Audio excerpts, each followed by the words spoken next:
Welcome to Nick and Dave Deep Dive the Metaverse, a podcast exploring cult classics, subculture, and geek media. I'm Nick. And I'm Dave. And we will be your tour guides for this deep dive of Alex Proyas's 1994 gothic horror revenge fantasy, The Crow.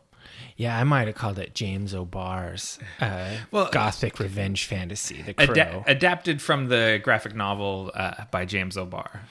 Yeah, this is a huge one for us. I mean, both of us are super fans, so I don't know how this is even going to be interesting to listen to. I shouldn't say that at the beginning. Yeah, I mean, I hadn't watched this movie in a long time, so I was really glad when you suggested this. Yeah, so it's Halloween month. It's October, and so I was thinking, what's the most Halloween-y episode I can think of? And it had to be The Crow. Mm-hmm. I think there was something you weren't thrilled with. Oh, I think it was after The Green Knight, and you were a little let down about that movie, and you said, one of our next episodes is going to be The Crow. You made a proclamation, and I'm glad you did. I think that was a good call. I want to do an episode on something I would like. Mm-hmm. Yeah, to turn the ship around. Yeah. And so, I think actually this will be a great episode because enthusiasm is always makes for good conversation. Yeah, and I always feel weird calling myself a super fan about anything because there's always a bigger one. Yeah, but there's always a bigger fan. But I'm a pretty big fan of this. And a funny thing happened at the I Like Comics convention in Vancouver, Washington, I think in 2018. James O'Barr was there, and I was going to go buy a print from him. And literally, I already owned every print that he had for sale, and they were all already signed. So there was nothing for me to buy that wouldn't have been redundant. Nice. And so I had him sign my copy of the Crow trade paperback. And then when I pulled it out for, research for this podcast, I noticed that had already been signed too. So it has two signatures from him on it, one on the cover and one in one of the internal pages. Nice. I've never met James O'Barr because I'm not a big comic convention goer.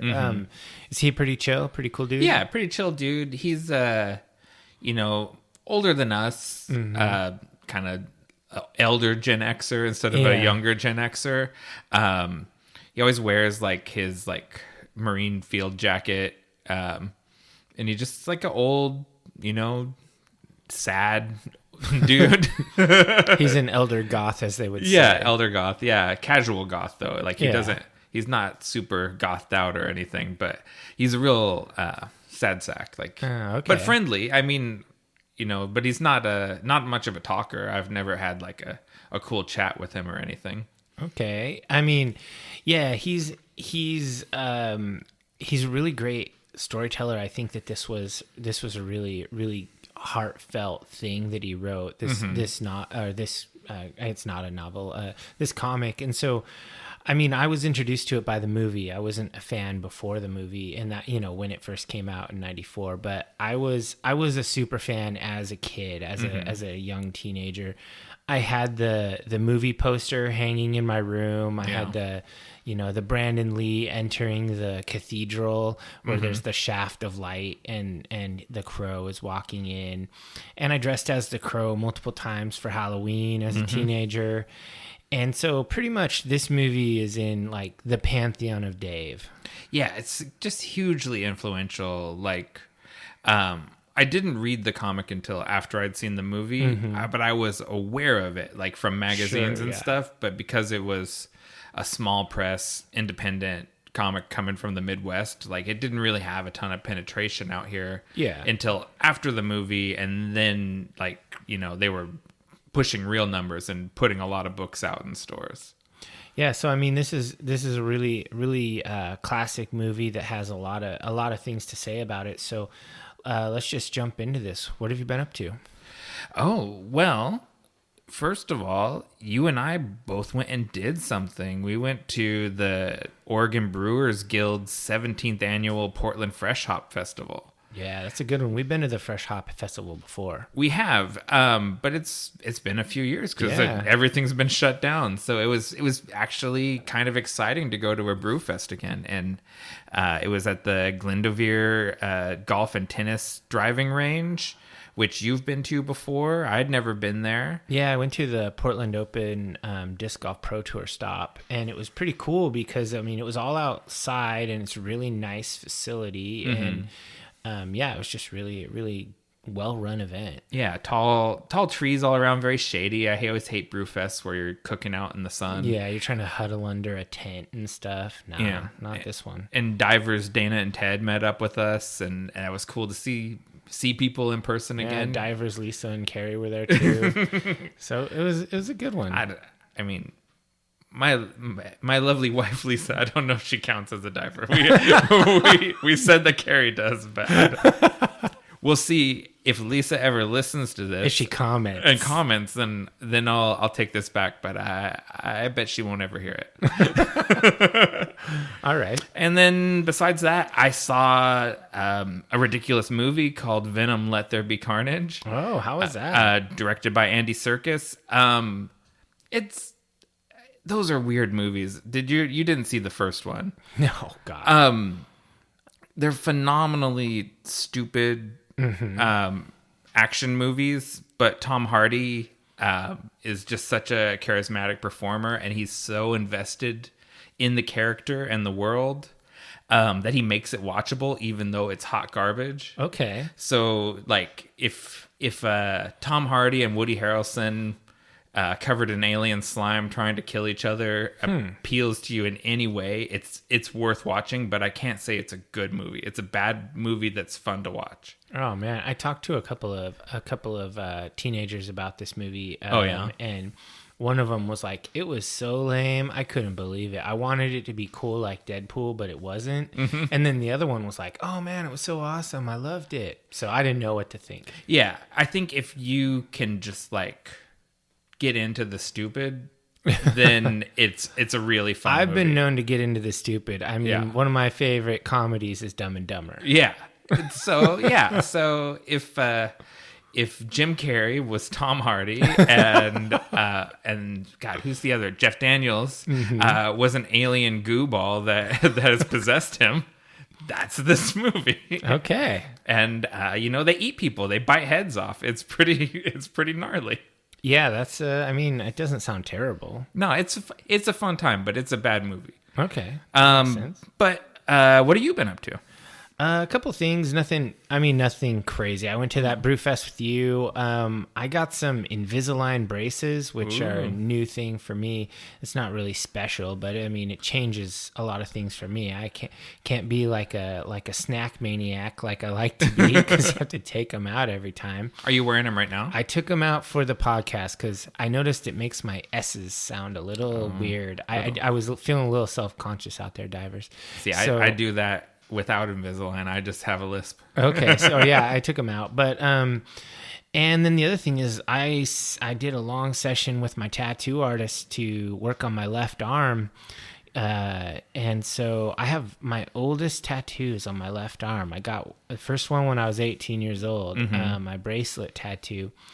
That's it's a Celtic lion. And so it's pretty cool. And these tattoos on my left arm have some of that age, and so I definitely don't want to do any cover-up stuff. So me and my artist worked with some designs, and he's doing kind of a Book of Kells inspired panel style on my arm, and it's incorporating my old tattoos into a new sleeve, and so it's really rad. This is the first session of, I think I have 3 more. Oh man! In order to get this fully dialed in, and then, yeah, it's gonna be really cool when it's done. I'm pretty happy that this is happening.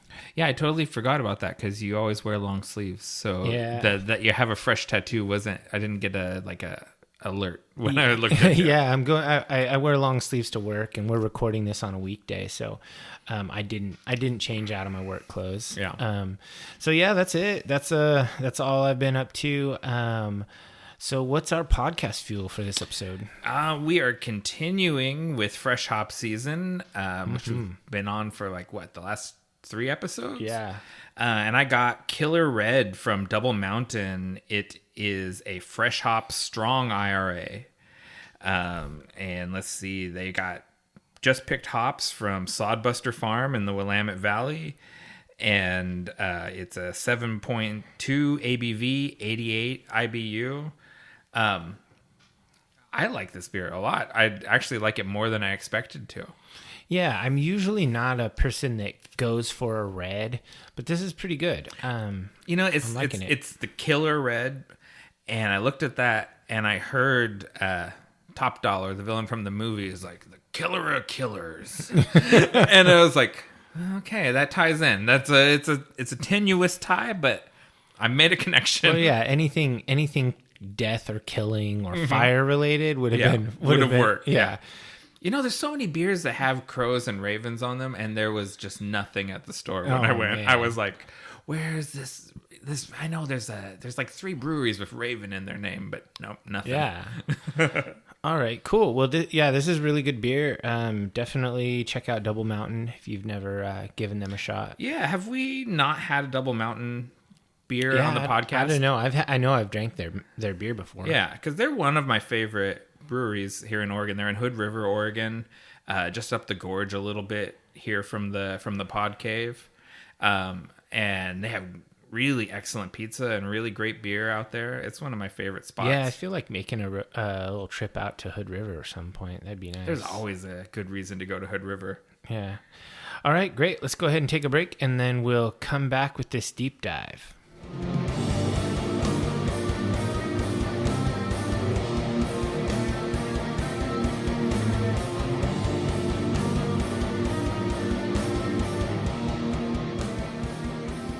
All right, welcome back, divers. Let's dive into The Crow, 1994, directed by Alex Proyas. And first and foremost, rest in peace, Brandon Lee. Oh, for sure. Yeah. Such a tragedy. Like, his career is just starting out. Like, this would have been a real it was a star-making movie for him. Yeah, this movie was fantastic, and he was amazing in it. So, I mean, it's a real tragedy that he didn't get to live to see his success. Had you seen his earlier movies, like Rapid Fire and Showdown in Little Tokyo? I saw them after this. Okay, yeah, me too. Made me interested. But I'm just now realizing that he had an earlier Hong Kong movie career, and there's a bunch of Hong Kong Brandon Lee movies that I've never seen. Huh, yeah, that's pretty cool. I didn't know that either. Yeah, so I'll probably get into those at some point. So yeah, I mean, this movie, it opens up this overhead shot, kind of a crow flying over Detroit on Devil's Night. The city's in flames. You see a little tagline says it's October 30th, Devil's Night.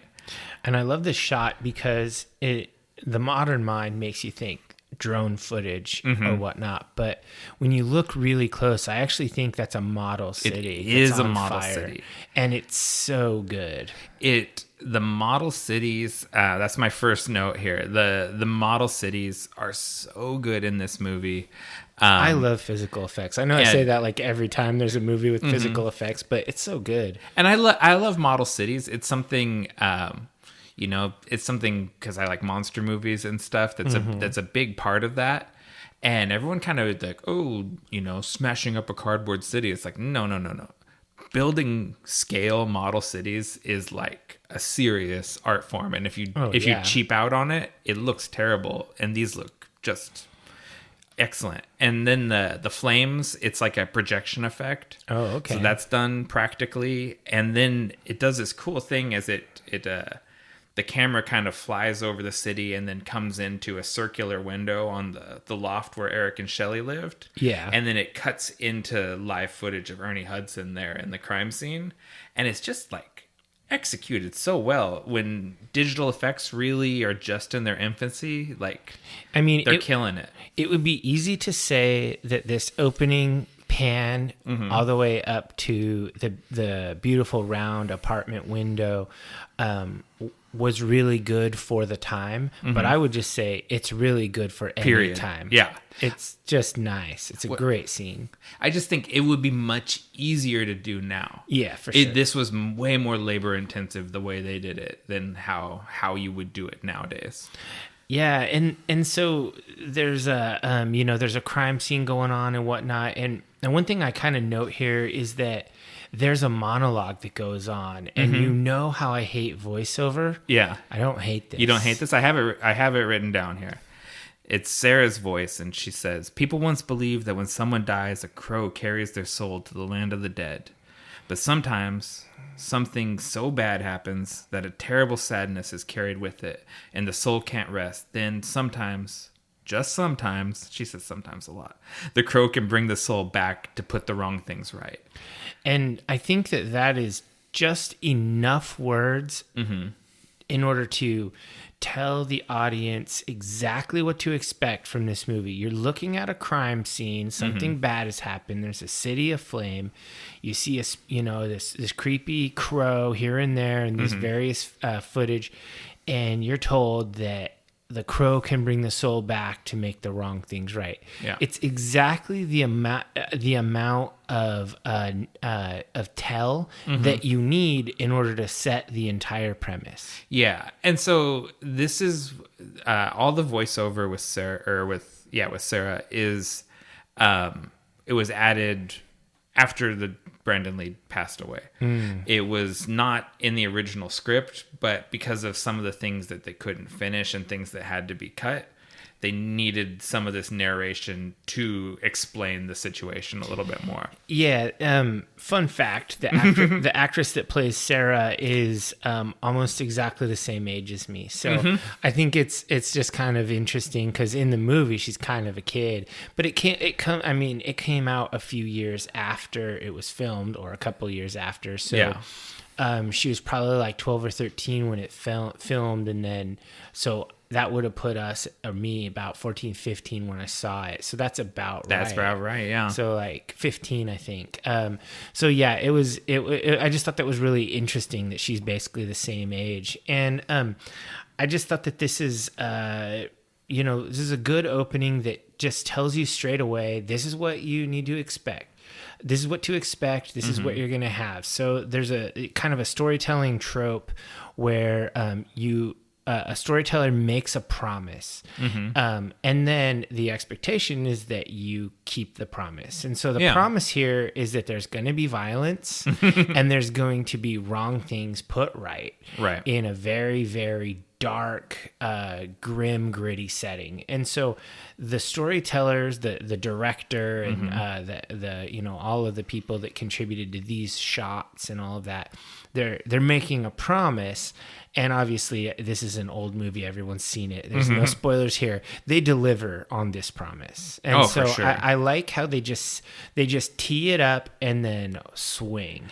I think it's a very simple movie. Yes, it's a linear plot. There's not a ton of twists. And I think in this case, that serves the movie really well. It's part of what makes it work so well is the simplicity of it. Because the story here isn't really, without getting too far ahead of ourselves, but the story of this movie it's a revenge because this crime scene that they're investigating is a murder. There's a dead lady and there's a guy who got thrown out a window. And she's not Oh, dead she's yet. put into it. Yeah, she's not dead yet. She's put into an ambulance, and then later we learn that she dies.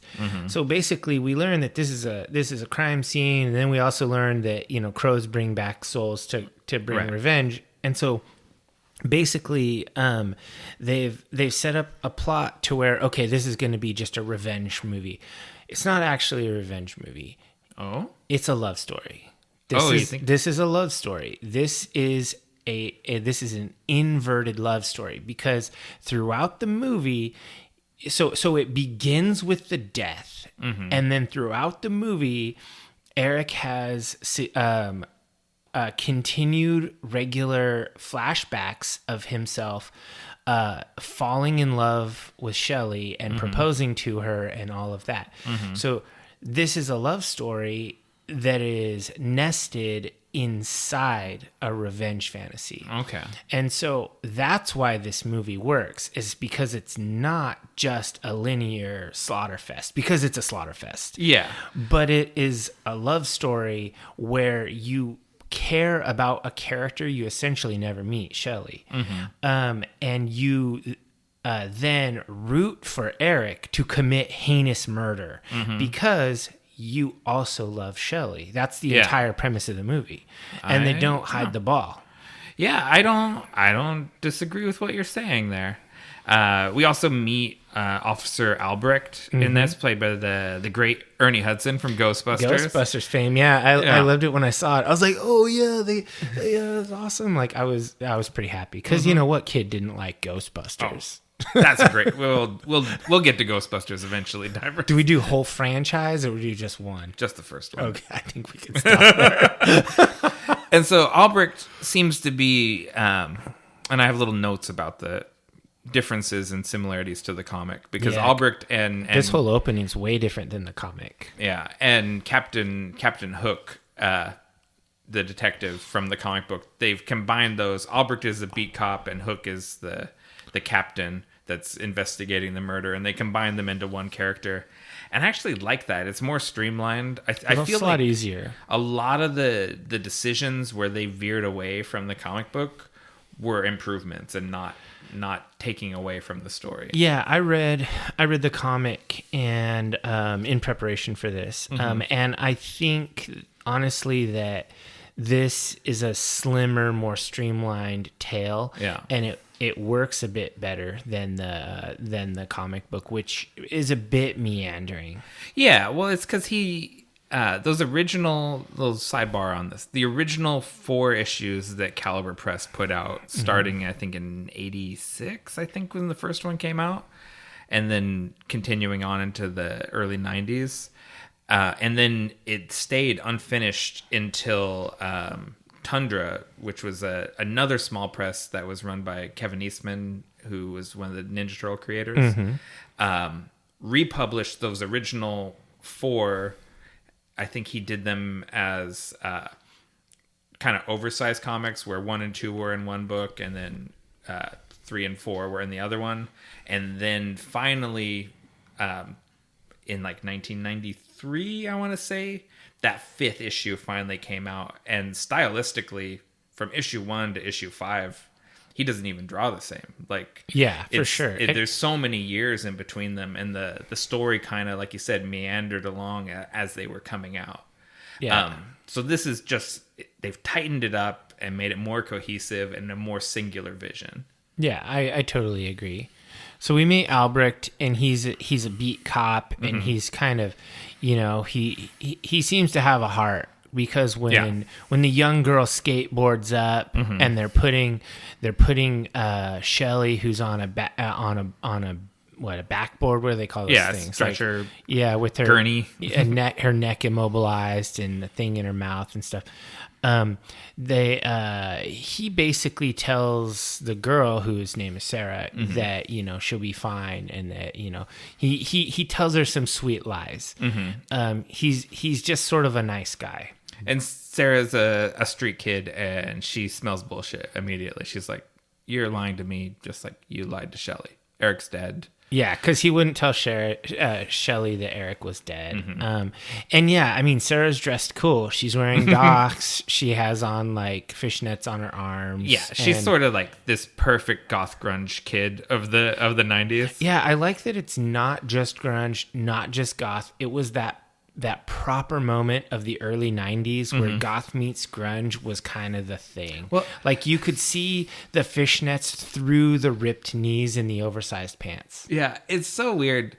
It's a little bit like I think it is with kids now, where they're kind of pulling from everywhere. Yeah. But in the 90s, we called ourselves alternative, and it was such a grab bag that covered everything from hippie to rivet head, and it was all alternative. Like, it was just this huge thing. I mean, it was kind of an interesting time. Here, see that if we have any young divers, they're going to just call us boomers. But I mean, I was a metalhead, but I also would sometimes have black nail polish, or sometimes be wearing a goth thing, or Typo Negative was a big crossover.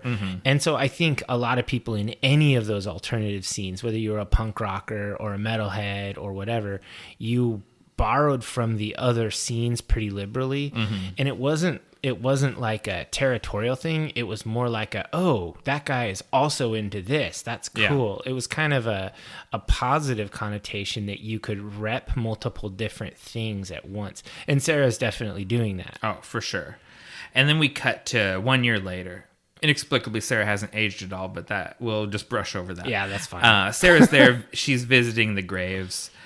She puts a bouquet of flowers down for Shelley and a single white rose for Eric. Mm-hmm. You're a corvid enthusiast. Yeah. Should we just call it out right now? That crow is a raven. Well, if you want to get all technical about it, the crow in this graveyard scene, it either is a raven or a large-billed crow, which is a Eurasian variant, not common to North America. So I'm going to go ahead and call it a raven. Yeah. According to my research, all of the crows the trained crows they used in this movie were all ravens. Okay, that makes sense. And the one particular crow who's like kind of the hero crow, his name is Magic. Nice. And he is actually in all 4 crow movies, even the bad ones. He kept coming back. Nice. Well, I mean, he has to bring the souls of the dead back to make the wrong things right. You got a job, you do it. Yeah, and so we see Sarah visit the grave, and then we cut over to Albrecht. He's hanging out at the hot dog stand, Maxi Dogs, and Sarah skates up. They have some cute banter. Yeah, we get a little more Sarah monologue in there, like at the gravesite and all of that, and it tells the story, and I think that it's not too bad. I'm normally very anti-child actor, but I actually think this actress might just be old enough to get past that discrimination that I have, because it doesn't come off as false. No, I think she's very naturalistic, and I think maybe they just cast a person who could kind of be themselves. And just kind of be yourself and do this stuff and film it, They weren't asking her to pretend to be somebody she wasn't. So shouts to Rochelle Davis that plays Sarah. Yeah, she's really good in this movie. And she's just like, her IMDb, she didn't continue acting until more recently, and she's done some like indie horror stuff. So yeah, she's an interesting young lady. We cut over to T-Bird and the gang, and they're torching an arcade. And T-Bird's talking about how Lake Erie caught on fire because of the pollution. Yeah. It's not exactly true. It was, I think, the Cuyahoga River that caught on fire, but I'll give it to him. It's mostly true. Yeah, I mean, and I like this scene because this is kind of an establishing shot for who these guys are. This is T-Bird's gang. We've got their leader T-Bird, and we have Fun Boy. We've got Tintin, and we've got Skank. Yeah, and these characters are awesome. Like they're great villains because you love to hate them. Yeah, they're and the acting for every single one of them is very good. This is a movie of unredeemable villains. With even the hero is pretty brutal and does some bad shit. So, but I think that's you're talking about the storytelling tricks. Part of the way you can justify your hero being brutal if your villains are without remorse and just have no redeeming value.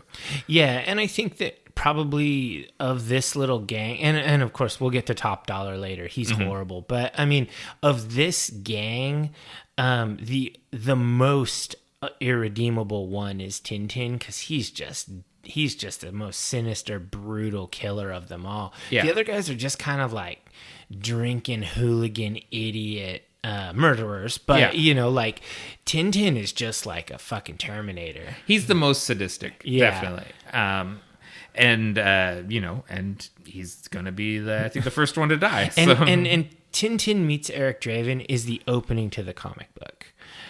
Pretty much. No, pretty close. There's a prologue, and then Tintin is the first one. But Tintin in the comic is quite a bit different because the movie Tintin looks like the Top Dollar from the comic.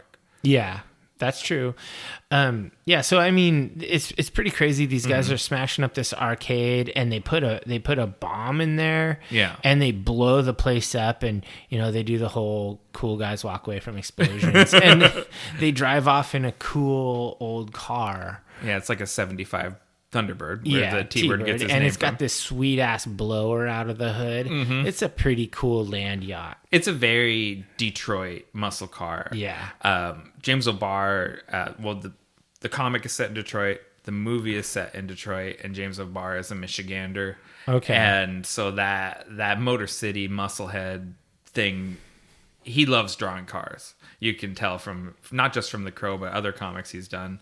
He draws that Thunderbird, and he draws Barracuda all the time. That's what Eric drives, the Barracuda. Yeah, it's pretty cool. I like the cars in this movie. They're not really as huge of a character, but this particular Thunderbird is pretty. Yeah, it's pretty important.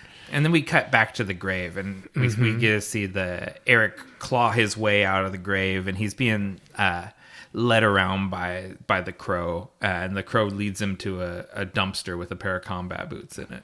Yeah, I mean, when he's clawing his way out of the grave, he's like screaming in pain, and he's in agony. Yeah, he's having these really. He's having these, I don't know, agony visions or whatnot. And then there's some like really cool camera work and whatnot, where the Crow is like, they give you the illusion that you're from Eric's perspective, and the Crow is kind of like flying right down at you and stuff like that. And it just looks really cool. It's kind of like a really nice, dark, grim fantasy vibe. Yeah. And sometimes you get shots that are through the Crow's eye, and they kind of put like not quite a fisheye lens, but they put like a filter on the lens, and you give that Crow eye view of things. And we'll shout out the director many times probably, but so Alex Proyas, he wanted to shoot the movie in black and white, like the comic book. Really cool. And the studio, of course, we're not giving you money to make a black and white movie in 1994. So it's like they went as close to black and white as they possibly could. It's the most a black desaturated and white cut out there. No, they never. This is before the days of the black and white cuts of movies like Logan and Justice League. Yeah, that would be cool. Because now you can color grade it digitally, and it doesn't involve using different film. Then it would have been different film. Yeah, it would have been. Yeah, for sure. So yeah, I just think it was kind of funny that he found boots just in his size in the dumpster. The Crow found them. Yeah, it's quite lucky.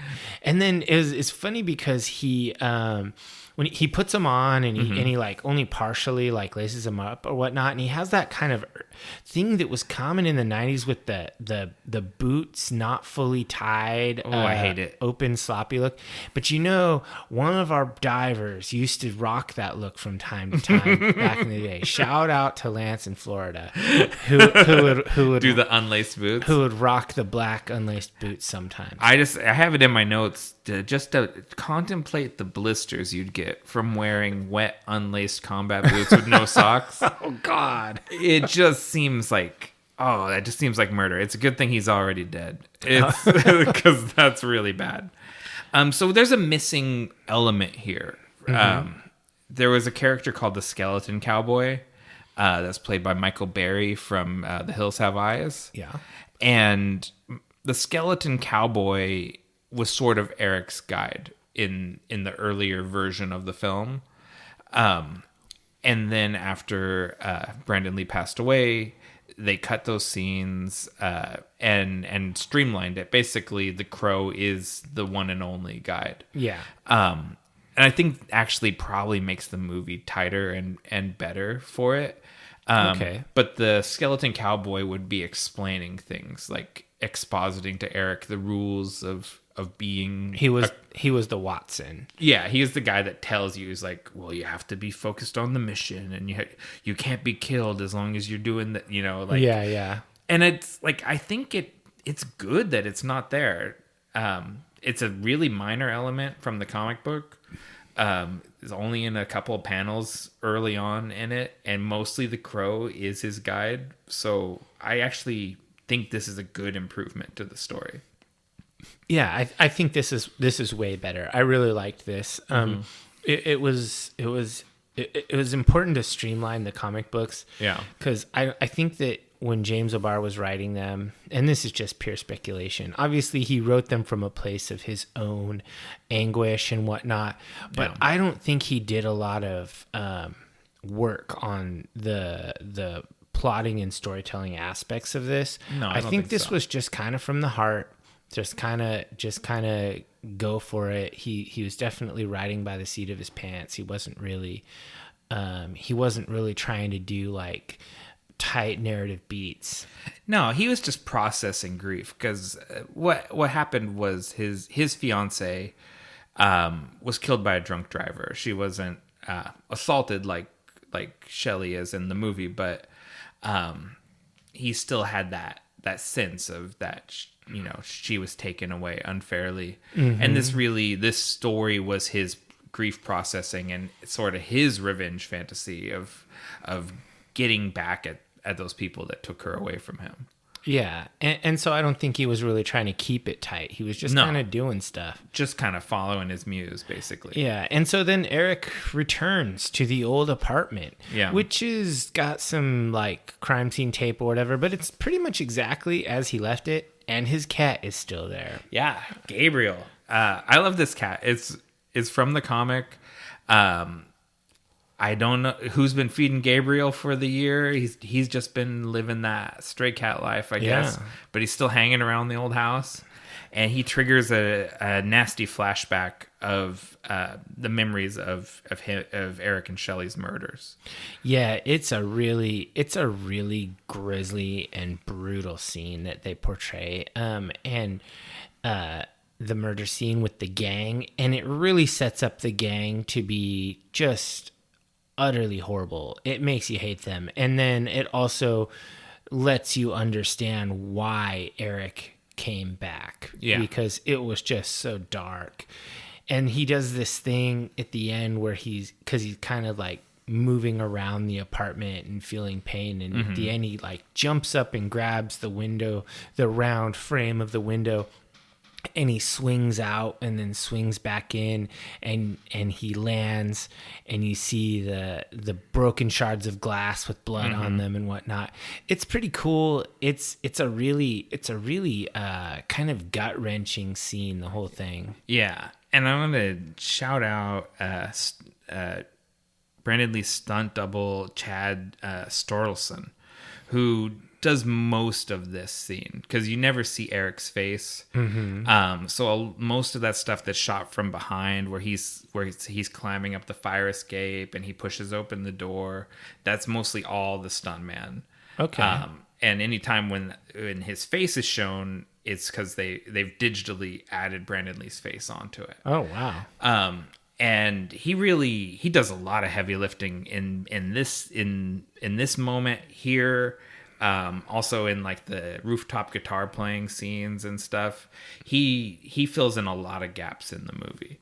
Okay, well, I mean that's cool that they were able to do that in order to finish things up. But yeah, so this is a really brutal scene, and it just kind of sets the tone for Eric's back, and this is why he's back, and he's reliving this pain, and then it cuts to the criminals, and they're in a bar. Yeah, we see our whole gang. They're at the pit is their hangout bar, and we meet Sarah's mother, Darla, who's a put upon barmaid, morphine junkie, and sort of Fun Boy's girlfriend. Yeah, so T-Bird is the leader, and he swallows a bullet and chases it with a shot and puts a cigar out on his tongue, and people are all like, oh my god, you're so hardcore. And then Tintin does the same thing. Yeah, they're all like taking shots and drinking bullets, literal bullets. Yeah, I mean, divers, don't do this at home. This is a good way to get lead poisoning. And you better you hope you pass it. You don't want a bullet just hanging out in your large intestine. Yeah, and so then they start arguing. He's like, "Fuck you, Tintin," and then all out of nowhere, T-Bird just starts, "Fire it up, fire it up," and it mends all differences, and this might have been one of my most quoted lines in my youth. The "Fire it up, fire it up." Yeah. I do think of that constantly. There's a lot of lines from this movie that even, like you pointed out, the thing that Skank says later about, "This is the really real world." Yeah. I mean, I've said that, the really real world, like those two, really and real world, that's a phrase that I've used, and I probably didn't even remember where it came from. Yeah, exactly. Like that's part of my vocabulary, and it came directly from this movie. Yeah. So back at the apartment, Eric is getting painted up like the comedy mask he has there. And Cure song "Burn" is playing to excellent effect. And this will be the first time I want to shout out the soundtrack, because this is such a good soundtrack. This is where I brought it up too in my show notes, and it's really so good. I love this song, and this whole soundtrack is 5 out of 5. I listen to this on repeat so many times. It's such a great soundtrack. I don't love every song, but I like every song. But I love this one. Which one don't you love? Let's see if it's the same one. I don't even remember. I don't like the Helmet song. Okay. I've just never liked that band. Helmet's all right. I mean, the thing is I think they're all decent, but there's a few songs like this song and the Stone Temple Pilots song. There's just some really good ones. Yeah, and so this song, The Cure... Machines of Loving Grace, too. Yeah, that's such a good one. Go Gothic Tenement Blues. Yeah. The Cure recorded this song for the movie. They had requested The Hanging Garden, which is a song that gets featured in the graphic novel. And Robert Smith was such a fan of the comic, basically, that he was like, "I want to do an original song." And so they recorded this song. It's really just him and the drummer. Yeah, I read that. This was a 2-person recording. Drummer played the drums, and Robert Smith did everything else. And there's a lot of texture in this song. Yeah, the guitar playing's great. I really love the bass line. Yeah, it's just really good. Robert Smith is he's quite an instrumentalist. And so the soundtrack, we go back and forth between Graham Revell's score and these needle drops of tracks from the soundtrack album, and sometimes they're diegetic songs where it's in the world of the movie and the characters are listening to it. And then sometimes they're non-diegenic or incidental songs where it's just giving us the mood of what's going on. It's just chef's kiss. I love the way music is used. Yeah, the music is used really well, and then just the soundtrack is a standalone great soundtrack. It's one of my favorites. This one and Spawn from the 90s. They're both really good soundtracks. That's got some bangers on it. Well, I have to admit that was not a great movie, but that soundtrack has some bangers. Cut to Tintin over at Gideon's pawn shop, and he's selling, goods that he has taken from people he's murdered. He's a monster. And so Tintin, if you haven't seen this movie and you're just living vicariously through us, Tintin he's played by Lawrence Mason. Yeah. He's kind of a severe looking black guy. He's wearing a long leather coat. He's got knives on like a harness sheath, kind of like you'd see like a cop with a gun. Yeah. Like a detective, that type of deal. Or like Machete, Danny Trejo. Yeah, it's true. And so he just looks straight up badass in this outfit, and the actor Lawrence Mason just oozes menace in this role. Yeah, he's had a long career as a character actor, but this is really, I think this is his breakout role. And yeah, I mean, he's cool. Like, he looks really cool. Yeah, he does. He looks really cool. Of the whole gang, he's the only one of these guys where you're like, yeah, that guy's cool. Yeah, the rest of them, you're like, that guy looks like a dirtbag. Yeah, all the rest of them look like dirtbags. He looks like a murderer from a movie. Yeah, exactly. And Gideon's pawn shop. Who's that that guy that plays Gideon, John Polito. He looks exactly like the comic book. He really does. It's like they put out a casting call for and put out the comic book picture. Yeah. And the mirror walks in the door. I'm just like, oh my God, he looks exactly like the comic book. It's like, do we have a 5'8", overweight, bald Italian guy with a mustache? It's like, we got him. We got your guy. Yeah, that was it's crazy how accurate it was. And so they're like, he's in this pawn shop, and it kind of, this is a really good scene of kind of who Tintin is. He's menacing the pawn shop owner to like take these goods and give him a good deal for him. He's just really shitty to him. And he calls him a saprophyte, which I had to look up and I've probably thought of that line or quoted it in my head a million times and never knew what saprophyte was. It's a plant or fungus that lives on dead or decaying organic matter. And that is such a literate, like crazy insult, because he is this parasite that's feeding off the dead, because he's where everyone sells the stuff they take from people they kill. But yeah, so Tintin's a reader. Yeah. He's a murderer and a reader. Yeah, he's kind of a sharp, he's a sharp dude. And at some point in here, like after he leaves Gideon's shop, the 9 Inch Nails song comes in. Yeah, and that's really, really good too. 9 Inch Nails, they're covering Joy Division, Dead Souls, which was one of the chapter titles in the book. Yeah. Joy Division of all bands is the one that is referenced over and over in the comic. Basically, all the chapter titles are Joy Division songs. So this is a double whammy. 9 Inch Nails was hot at that point, and this really was a great way of tying it to the comic. And we get this. It's not real rooftops. Real rooftops aren't really that close together, but we get a great like superhero running across the rooftop montage. Yeah, Eric stalking Tintin. And I think this is Brandon Lee. I don't think this is the stuntman. And you get, it's kind of our first glimpse of his physicality too. Yeah. And he's like, I thought there's a sort of animal grace to how he moves, which shouldn't be surprising with his heritage or whatever. Yeah. If you don't know, he's Bruce Lee's son. Yeah. And he's a hell of a martial artist in his own right. And so he moves like a cat. He's totally like a cat. He's fluid, he's graceful. But brutal too. Like it's that mixture of gracefulness and brutality. And the crow leads him to Tintin, and they catch up, and they have a little chat. In the alley. Eric just jumps off the building and just falls, like doesn't land on his feet, just falls on his back and lands on the ground and gets up. Yeah.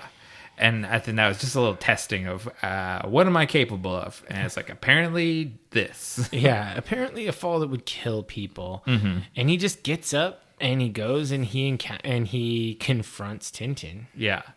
He confronts him, and he kind of lays his crimes out, and Tintin barely he's murdered so many people, he barely remembers this, and he thinks he's gonna dispatch this crackhead easily, and Eric just plugs him full of knives.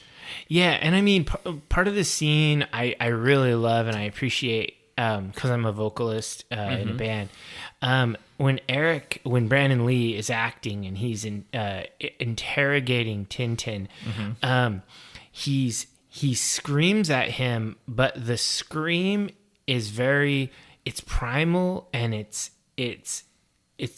legible. That's the wrong word, but it's very intelligible. But his voice distorts when he does it, and that is difficult. To make your voice distort but have it still be intelligible. I I know, because that's my jam. And he does it so well. The acting is perfect. Yeah. Brandon Lee just nails that dramatic confrontation before the fighting even starts. And then the fighting happens, and it's awesome because it's like knives and back and forth. And Tintin is so overconfident. He thinks, no big deal. He has some cool lines and some really slick posing with his knives. Yeah. And he throws them, and it's just nothing. And he just gets completely iced. Yeah, because Eric, he slaps one knife away, and then he catches one and throws it back at Tintin and pins him to like a stack of pallets. And then he comes up, and we don't actually see him pincushion the guy. It's left to our imagination. Well, and then later on, when they're picking up Tintin's body, he's got just tons of knives sticking out of his chest. I don't even think he had that many knives. He had a lot of knives. Yeah, so that was something. Poetic justice is a theme that runs through this. Kind of people get hoisted on their own petards. And oh man, listen to your vocabulary. I love that phrase. But Tintin liked to play with knives, as Eric says, and it came back to get him. Yeah. And Eric picked up the iconic leather trench coat. I love that he stole Tintin's leather trench, because that's perfect for this character.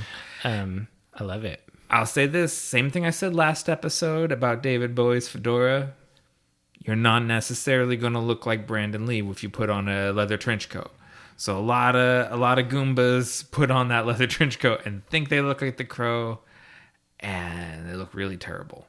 I think you can look cool in a leather trench coat. A cool guy can look cool in a leather trench coat. I was going to say, you probably need to... The leather trench coat won't make you cool, but if you're already cool, it will be a good accessory. Yeah.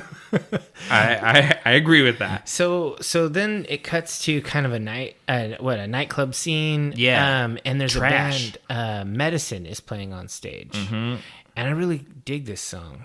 I like this song a lot too, and I like this club. It's Trash is the name of the club. It's got a big sign on the roof.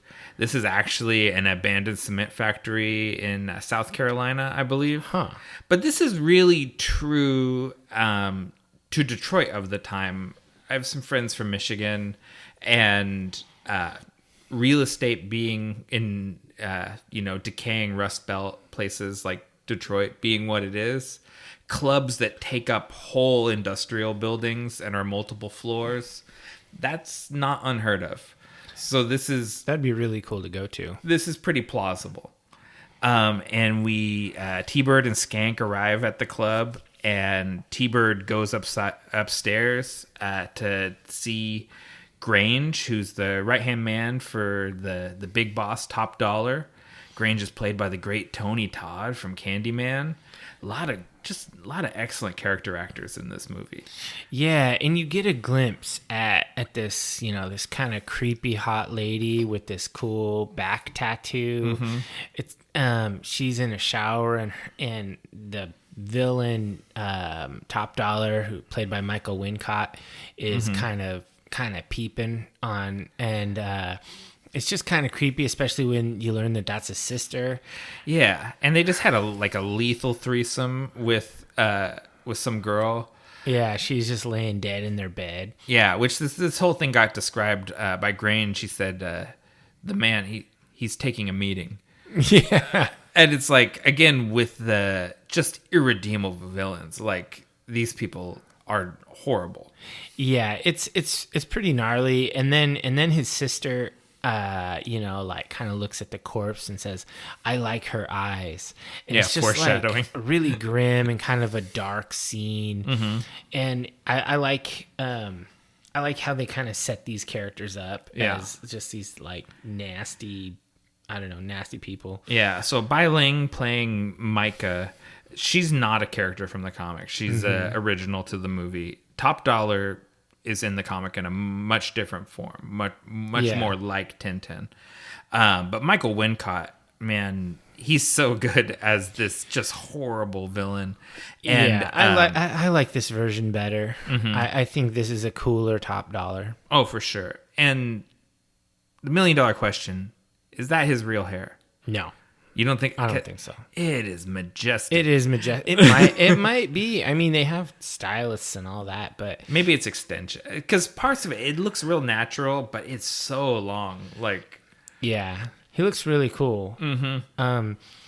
Yeah, and it kind of cuts. Then it cuts over to like that shitty club. Yeah, back at the pit. And Sarah goes in and she's looking for Darla. Yeah, you know, when I was a kid, I always thought Darla was a pretty attractive lady. And now she's the right age for me. It's like, now that I'm in my 40s, it makes more sense. Well, I always thought Darla looked like a strung out kind of junkie.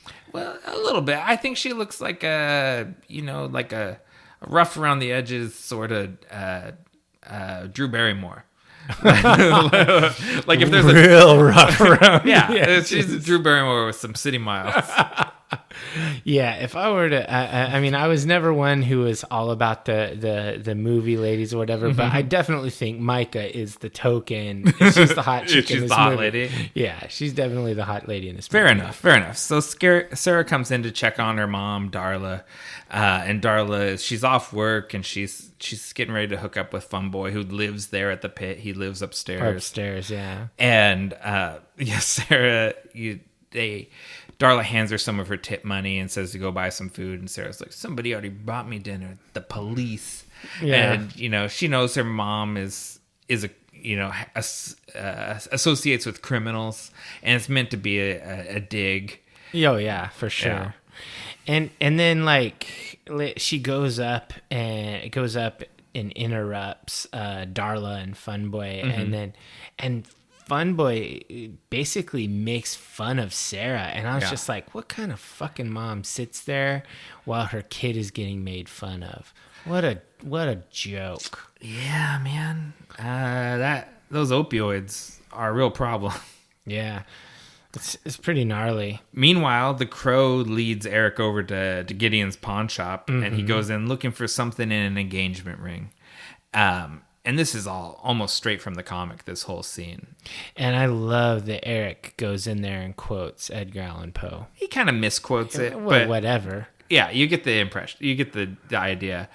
I love that. And I love how Gideon rhymes it. Because he says something, you heard me rapping on your door. And he's like, you owe me a fucking new door. and he adds another line to the poem. And he has this classic shit on me. Yeah, he shoots Eric and in the hand, and it goes through, and then it visibly closes and heals up. And Gideon's like, shit on me, shit on me. Yeah, and Eric pins him with one of Tintin's knives, stabs him through the hand, pins him to the table. And just kind of rummages through the pawn shop, he dumping kerosene and looking for things. Yeah, he gives him a real ass kicking, and he delivers some super menacing, intimidating lines, and Gideon complies. Yeah, and this is some when we talk about the physicality of Brandon Lee, he does all these he goes in and out of doing sort of mime clowning movements and dancing and into combat stuff. He jumps up and is hanging off the rafters at one point and smacks him in the face with a bat, and he just does all this stuff so effortlessly. He seems lighter than air, the way he moves around. Yeah, it's like you'd think he was on wires or something, but he wasn't. Yeah, I don't think so. No, he's just a dude that's done a bunch of kung fu movies and so finally he gets the ring, and he grabs himself a guitar as he's heading out the door. Gotta get that guitar. Yeah, we need it for later scenes. And as he's leaving and Gideon's threatening him, he turns around and you have to be an idiot to not see he had been dumping gas and kerosene all over the place. Yeah, and he has a shotgun. And he loads the shotgun up with rings. Yes. And then blasts the pawn shop, and it explodes spectacularly in a way I don't think it really would. Oh no, I loved how he poured the rings into the barrel of the shotgun, and then he shot the place, and it exploded spectacularly. But I just loved how he loaded the rings in the shotgun. It it reminded me of that one. What was it? Young Guns 2, when he loads the dimes into the double barrel shotgun and he shoots the, not following. I'm gonna bum you out, man. Have you not seen Young Guns and Young Guns 2? I've never actually watched those movies. I've seen They're little bits. so good. Even the second one, it's not the greatest sequel ever made, because that would be Empire Strikes Back, but it's very good. Future episode. Yeah, for sure. We have to get to that. These two movies are really good. Anyway, there's a scene in the Young Guns where he loads a bunch of dimes into a shotgun and shoots somebody, and this reminded me of that. Yeah, very cool. And then we see the cops finding Tintin's body. It's grim. So many knives. Yeah, he's got all these knives, and then he's got there's a big crow painted on the wall in blood. Yeah, and we get. We meet this other cop. We meet the other Detective douchebag. Detective Torres. You know how Officer Albrecht is a good cop. And you know how you know that? Because like all good cops, he's being constantly shit on and ground down by the other cops. Mm-hmm. Because it's miserable to be a good cop. It's better to just go with the program if you're going to be a cop at all.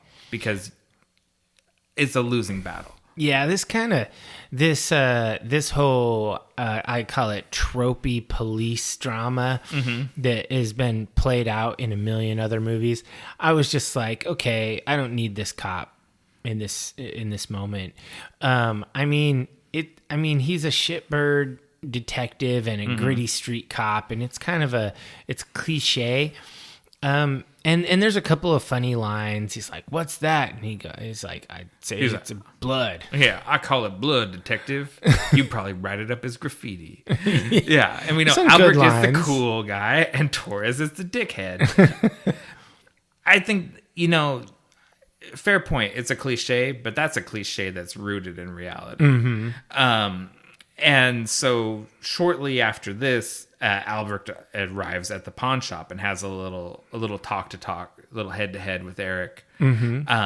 And Eric, kind of prances around and is doing his mime thing. And I love the way Brandon Lee can just shift gears with this character. He has a lot of fun with it. And he pulls a Batman and disappears when people start looting the pawn shop, including cameo from James O'Barr. You see him lifting a TV out of the pawn shop. Oh, nice. That's cool. And it's where I put this in my notes that Proyas loves these circular tracking shots because the camera circles all the way around Albrecht, and there's several of these in the movie. It's something he goes back to over and over again. Yeah, I mean, I thought this was really cool, and the banter between them is cool. Eric's like, "I say I'm dead and I move." Yeah, it's like it's got some really good kind of I don't know, some pitter patter back and forth. Yeah, they have good chemistry with each other. Yeah, it's good. It's good. Good scene, and then Eric. He pulls the Batman. He's gone. Yeah. And then we cut to Top Dollar and Micah, and they're burning an eye and doing a bunch of coke. Did I miss something? You skipped a kind of an important little moment where Sarah's leaving the bar and she's going to skateboard out in the street, and Eric saves her. Oh, you're right. I did. And Eric, he loves the drama and can't help but quote one of his lyrics to Sarah. It can't rain all the time. Yeah. And she's like, "Eric," and turns around and he's gone. And he's gone. Yeah. But yes, then, well, no, actually, you're way ahead, aren't you? No. Actually, no. I'm pretty sure that it cuts to Top Dollar. They're doing coke. T-Bird enters and he says, "One of my crew got himself perished." Oh yeah. And then it's playing some crazy music that sounds to me like Dead Can Dance. And then it cuts to Sarah and Eric rescues her. You're right. So, okay. It's That's okay. my bad. It doesn't really matter. It's Rollins Band, the crazy music, the Dead Can Dance music. Yeah, when they're freebasing eyeballs and snorting coke. Yeah, because it gets a little bit crazy, but I do love T-Bird's line that he says, "One of my crew got himself perished." I got a good laugh at that one. I don't know. I like the. It almost reminds me of like Deadwood style banter. And we got a David Patrick Kelly, man, from the Warriors. Oh yeah, this is another great character actor, and I guess that's just someone. Just a little behind the scenes trivia. The Warriors was allegedly that's Brandon Lee's favorite movie, and he was pretty starstruck about David Patrick Kelly. So it's just a fun little aside. Warriors there. is a great movie. Yeah, that's future podcast material. Yeah, for sure. All right, so we see this weird shot of Top Dollar and his sister, and then T-Bird meets up with them and basically explains Tintin got killed. Top Dollar doesn't really seem to give a shit. He just is like, whatever. He seems frustrated about stuff happening that he didn't authorize. Yeah, it's more about control, and it's less about Tintin. Yeah. Meanwhile, Albrecht is doing, I call it unauthorized detective work. He's digging back into the Shelley Webster, Eric Draven file, drawing clown faces onto the pictures of Eric. Yeah, and I do kind of love it that all the scenes in this movie it's just raining constantly. Oh yeah, like it's always raining. It can rain all the time. Yeah, it does in this movie. Yeah, and the crow leads Eric to his next victim, which would be Fun Boy. He's up in his apartment over the pit, shooting up morphine with Darla. And Machines of Loving Grace is playing. I love this song so much. This is one of the best ones. Yeah. And it's one of the places where it's used. This is diegetic. You see Fun Boy's cool stereo with the equalizer going. So they're listening to this music. Yeah. And Eric comes in and sort of, they're nodding on morphine, and so they're not in their right head, and he kind of plays with the disorientation to kind of fuck with them, and he plays with his food a little bit before he eats it, metaphorically speaking. He doesn't eat them. Yeah, and it's great because he's messing around with Fun Boy, and Fun Boy pulls the gun, and he's like, "Take your shot, Fun Boy, you got me dead bang." And he's like, "You're seriously fucked up. You need professional help." And this is coming from a complete psycho. Yeah. Like, I just loved it. And then Eric tells this classic Jesus joke. Yeah, I have it written down if you didn't. Yeah, go ahead. Yeah, because he shoots him and he's like, "Jesus Christ." He goes, "Jesus Christ," walks into a hotel. He hands the innkeeper 3 nails, and Fun Boy's shooting him through this whole thing repeatedly. And he asks him, "Can you put me up for the night?" And he smacks the gun away from Fun Boy, which causes him to shoot himself in the leg. In the leg, yeah. And then he goes, "Oh God, look what you done to my sheets." And he drags him into the bathroom. And the acting here is really great. Michael Massey plays Fun Boy. And I just thought it was really cool because he's playing just a total psychopath. Yeah. And it kind of cuts away. You don't see what he does to Fun Boy. It's pretty much kind of like the Tintin scene. Yeah. But then he grabs Darla, and he like grabs her, and you see the drugs come out of the injection site. Yeah, and he has this quote, and I forget where the quote comes from, but he says, "The mother is the word for God on the lips and minds of all children," and that's straight from the comic too. So there's a cut scene here. Okay. Because as you notice after this, Eric's all wrapped up in duct tape and electrical tape. Yeah. And the jacket has a big cut on it. So what was supposed to happen, and I think a lot of this I think was filmed, is Fun Boy kind of comes to and picks up the razor blade, and him and Eric have more of a fight. Okay. And Eric doesn't heal from these wounds because he's off mission right now. The rules of when you're brought back by the crow is you just have to be revenge focused. And he's on a tangent to help Sarah, and that's not part of the revenge. And so anything that happens when he's off mission, he's liable for and can be injured and won't heal from it. Yeah, I definitely noticed the costume change with the black duct tape or electrical tape or whatever around his midsection, and his coat got some tatters. But, it could just be explained away. He's a crazy guy jumping around in the night, So as the scene plays out, Grange gets there, Tony Todd, and he catches Eric just as he's leaving. He gives him a wink as he dips out the window. And then goes to visit detective. I call him detective, but Officer Albrecht, who's no longer a detective. Mm-hmm. And that's where he gets, Albrecht is hanging out in his apartment, just in his boxers and t-shirt, and is still wearing his policeman hat. And Eric comes in and hands him a beer, and they're kind of talking about what happened, and he receives a psychic vision from Albrecht of Sarah as she went through intensive care for, what did they say, 30 hours? It's some insane amount. Yeah, she clung to life for quite a while. Yeah, and at some point in here, I think it's just before he goes and meets up with Albrecht, there's the you get the scene of Fun Boy with all the needles sticking out of his chest. He's got dozens of them. He's got all the needles, and then the crow drawn in blood on his chest. Mm-hmm. Yeah. Yeah. And very grim. Albrecht asks, I believe it's, Albrecht asks, "Are you some kind of ghost?" And he says, "I don't know what I am. But you know what he is? From mythology. He's a revenant." Oh, yeah. Because he's not a zombie and he's not a ghost. But revenant is... He's a revenant. He needs to settle a grudge, and then he gets to die.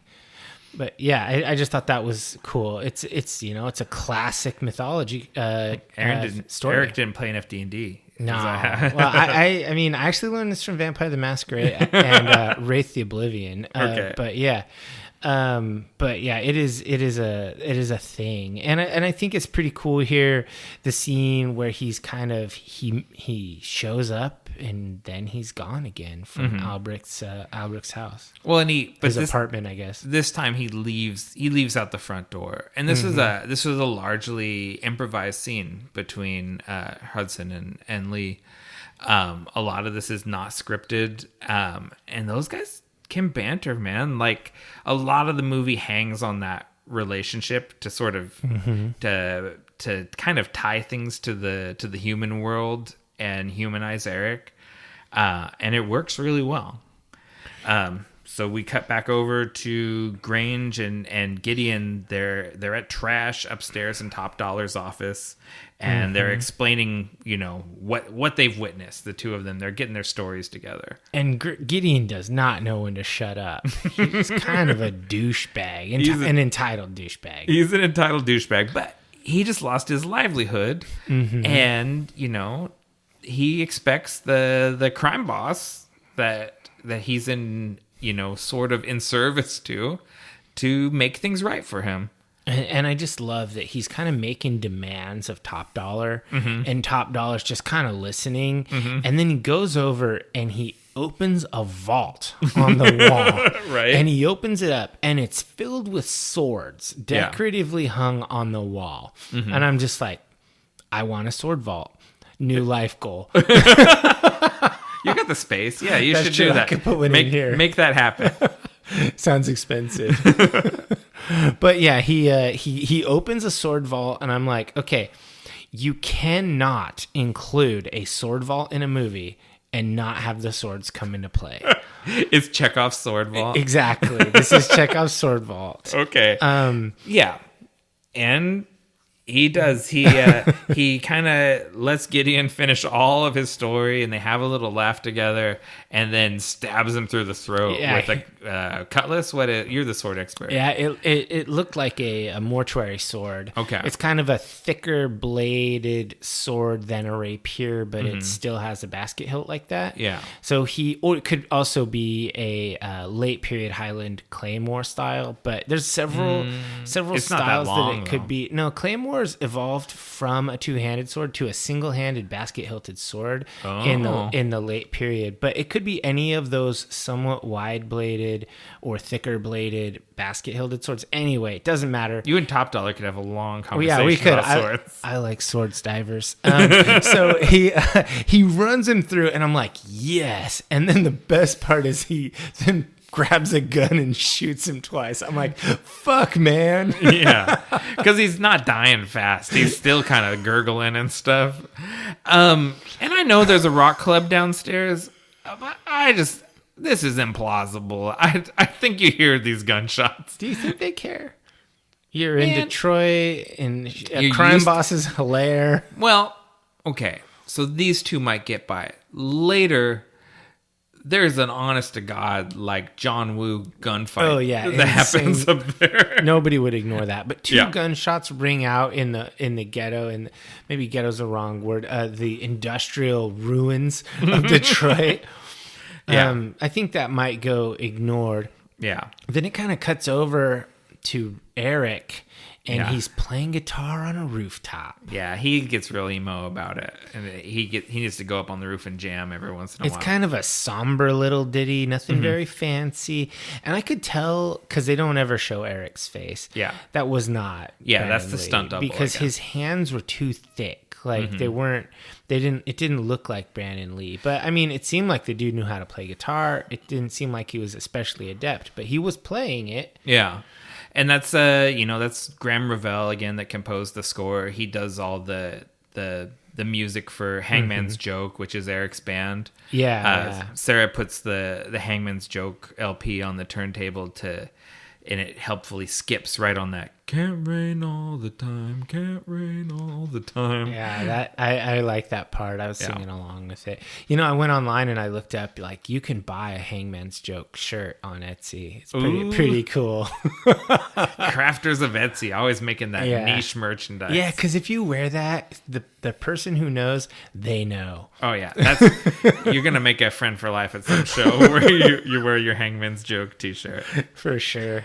And so Skank and T-Bird, now they're the last two guys in the gang, and they have a little fire it up. Two-man fire it up dance. Two-man fire it up. It was funny. Lisa had a lot of sympathy for Skank, which surprised me, because he seems like he's developmentally delayed and is a little along for the ride with these other guys. Well, even if he's not, handicapped or whatnot, he is definitely, he's a sympathetic psycho. I think that, like, she's onto something because he really cares about T-Bird. Mm-hmm. And so it's one of those things, like, if you want to make a character likable, have them care about something else. Yeah. And the fact that they care about something else makes you think that they have value. Yeah. And so I think that Skank's love of T-Bird makes you like Skank, even if you hate T-Bird. And it's, even though Skank has done horrible things, it seems like it's in the service of the gang. Like, yeah, he's like a tag-along. He's kind of an idiot. It's hard to make him responsible for any of this. Yeah. I mean, spoiler alert, Eric holds him responsible for this. Eric gives zero shits about the sympathetic nature of Skank. But he sends T-Bird sends Skank into the store to get smokes and road beers, and then Eric pops up in the back of T-Bird's T-Bird, and they go for a little ride, and Skank goes, "What's this happy horse shit?" And he runs out there and gets just plowed by a Volkswagen Rabbit, like just drilled by it, and the guy gets out and is mad at him for hitting his car. Yeah, I thought that was pretty hilarious. Yeah. And then, like, T-Bird and Eric are they're in the T-Bird. Yeah. And they speed by these cops, and the cop has this hot coffee, and he spills it all over himself. He's like, "What the crap?" What the crap? Yeah. And Skank, even though he just got hit by a car, carjacks the guy. Yeah, he hit him. steals the little, what is it, like a Yugo or something? No, it's a Volkswagen Rabbit. Is it a Rabbit? And they get into a 3-way car chase: the cop car, the T-Bird, and the Rabbit. And I thought this was all real cars. They didn't have the budget. It's models. Wow. A lot of this is done with models. I did not even know that. No, it just totally breezed past me until I read it. And so I'm like, again, whoever made these models, oh, so good. Kudos to the effects people, because that I had no idea. It's, one thing that kind of struck me, maybe I'm just too much of a realist when I'm watching these, obviously a fantasy movie. Yeah. There's no way a cop would chase you that hard and like blast through a pallet of garbage in order to keep going. Like, they will not do that. I don't think cops in Detroit in this time period would have chased you at all. Just for speeding? Just for speeding. It's not worth it. No. But it's drama. It's good drama. It is. And so there's this car chase, and it's pretty damn good. And then the cops end up T-boning Skank in his crappy little car, and Eric and T-Bird get away. Yeah. And Skank's indestructible, though, because he gets out and he limps after T-Bird and Eric. And Eric just goes and he duct tapes T-Bird into the car, and T-Bird liked to set fires. And so Mr. Poetic Justice, he decides he's going to set a fire in T-Bird's car, and T-Bird's car is just loaded with explosives. I don't know where he got that. I guess T-Bird had him. T-Bird had him, yeah, because he's an arsonist. That's his deal. Yeah. And so he drops like a phosphorus grenade in his lap, and like bungee cords his foot to the gas pedal and just sends him off. And T-Bird, this is the scene when when Eric reveals, why he's doing it, because he always asks, "Do you remember a girl a year ago?" And he goes, "This is the really real world. There ain't no coming back." And that's where this is the really real world, which I have never stopped saying, probably will never stop saying. Yeah. And it's really cool because the car explodes and it kind of flies off the pier or whatever. And then Eric has taken a bottle of lighter fluid and he's drawn a crow on the concrete, and he lights it up, and it's this burning crow effigy thing. It just looks so fucking cool. So iconic, man. Like, that's like, you talk about the posters and stuff from the movie. That image of him lighting the crow on fire, it was in the trailer for the movie. Yeah, you got to have that in the trailer. It's too cool. And it's just one of those images that sticks with you from this movie. Yeah. And then it cuts over to Grange, who's checking out Eric's grave. He finds the open grave. Grange is the smart guy. Yeah. He's the smartest of the villains. It seems like he's even smarter than Top Dollar. I think so. He's the guy that makes this all work. Yeah. You got to have that right-hand man, the fixer. Yeah. And Darla's cooking breakfast for Sarah. She's trying to straighten her life out after her near-death experience. And she looks like a totally different person. And basically she's trying to, I guess, pretend like nothing has ever happened. She asks her, like, "How do you like your eggs?" And Sarah's kind of a hard ass, and she's like, "I don't like eggs." and then Darla's like, "Oh yeah, well, whatever, fuck this," or whatever. Yeah, she says. She said, "I never was too good at this mommy shit anyway," and she's gonna dump the eggs. And Sarah's like, "No, I like them over easy," or whatever. And they have like a touching scene there, and I thought that this was a really good scene in the movie, even though it was short. This scene was like less than 2 minutes. The reason I think it was important is because first of all, it's very sad. They're both jaded as fuck, and they've had very hard lives, and they're having a difficulty being normal. They don't even know how to be normal. But I think it's important that they close the book on Darla's arc. Yeah. This is Darla's resolution, and you don't even see her again after this. Really. That's true. And so this is the end of Darla's arc, and it's her happy ending, at this point in the movie. And it also adds to Sarah's arc that she is maybe just a little healing from her loss of her surrogate parents in Eric and Shelley. And so this is kind of a character moment for a C tier character in Darla and a B tier character in Sarah. Yeah. But I think it's good. You need these things. I think this movie would be tough to take without the human moments too. It's like those are the things that make it connect with normal people and not just psycho. Yeah, and when you have the moments, we haven't really lingered on a lot of them, but throughout the movie are interspersed flashbacks that Eric has with Shelley, looking at pictures, and when he's going through the wedding rings, his eyes are closed, and he's doing it by like psychometry. Which is why I always thought he was a Malkavian. Vampire? Yeah, but, if he was going to be one, because that was what I was into at that time. But, like, he has these visions of the happy times. The love story plays out. You need the sweet, because if it wasn't so sweet, then the rest wouldn't be so horrific. Yeah. It would just make you numb to it. So this movie takes you on a ride up and down. And so we saw Darla at her absolute worst, strung out, just terrible. And now we get to see her at her best. Now she's got the resolution. So yeah, those positive movies are super important. And Officer Albrecht gets himself suspended because Detective Torres is a dickhead. Dick. For sure. Basically. And they're doing cliche cop shit. Yeah. But you do get to see T-Bird's charred ass corpse at this point. It's gross. Oh, they had to identify him from dental records. Yes. Yeah, because he's fused to the car. Well, I mean, that white phosphorus is nothing to mess around with. That's as hot as it gets. Where did he get Willie Pete? Like, that's not really gettable on the civilian market. A lot of this stuff isn't. Like, they're black market from Canada. Yeah. It's just right across, what is that, Lake Huron right there? Or no, Erie. That's Erie. Huron is a little bit. Yeah, I don't My know. Michigan geography is a little rusty. Sarah goes over to Eric's apartment to see if he's there. And it's boarded up, but a 12-year-old girl can pop the boards off with her bare hands, no tools, and minimal effort.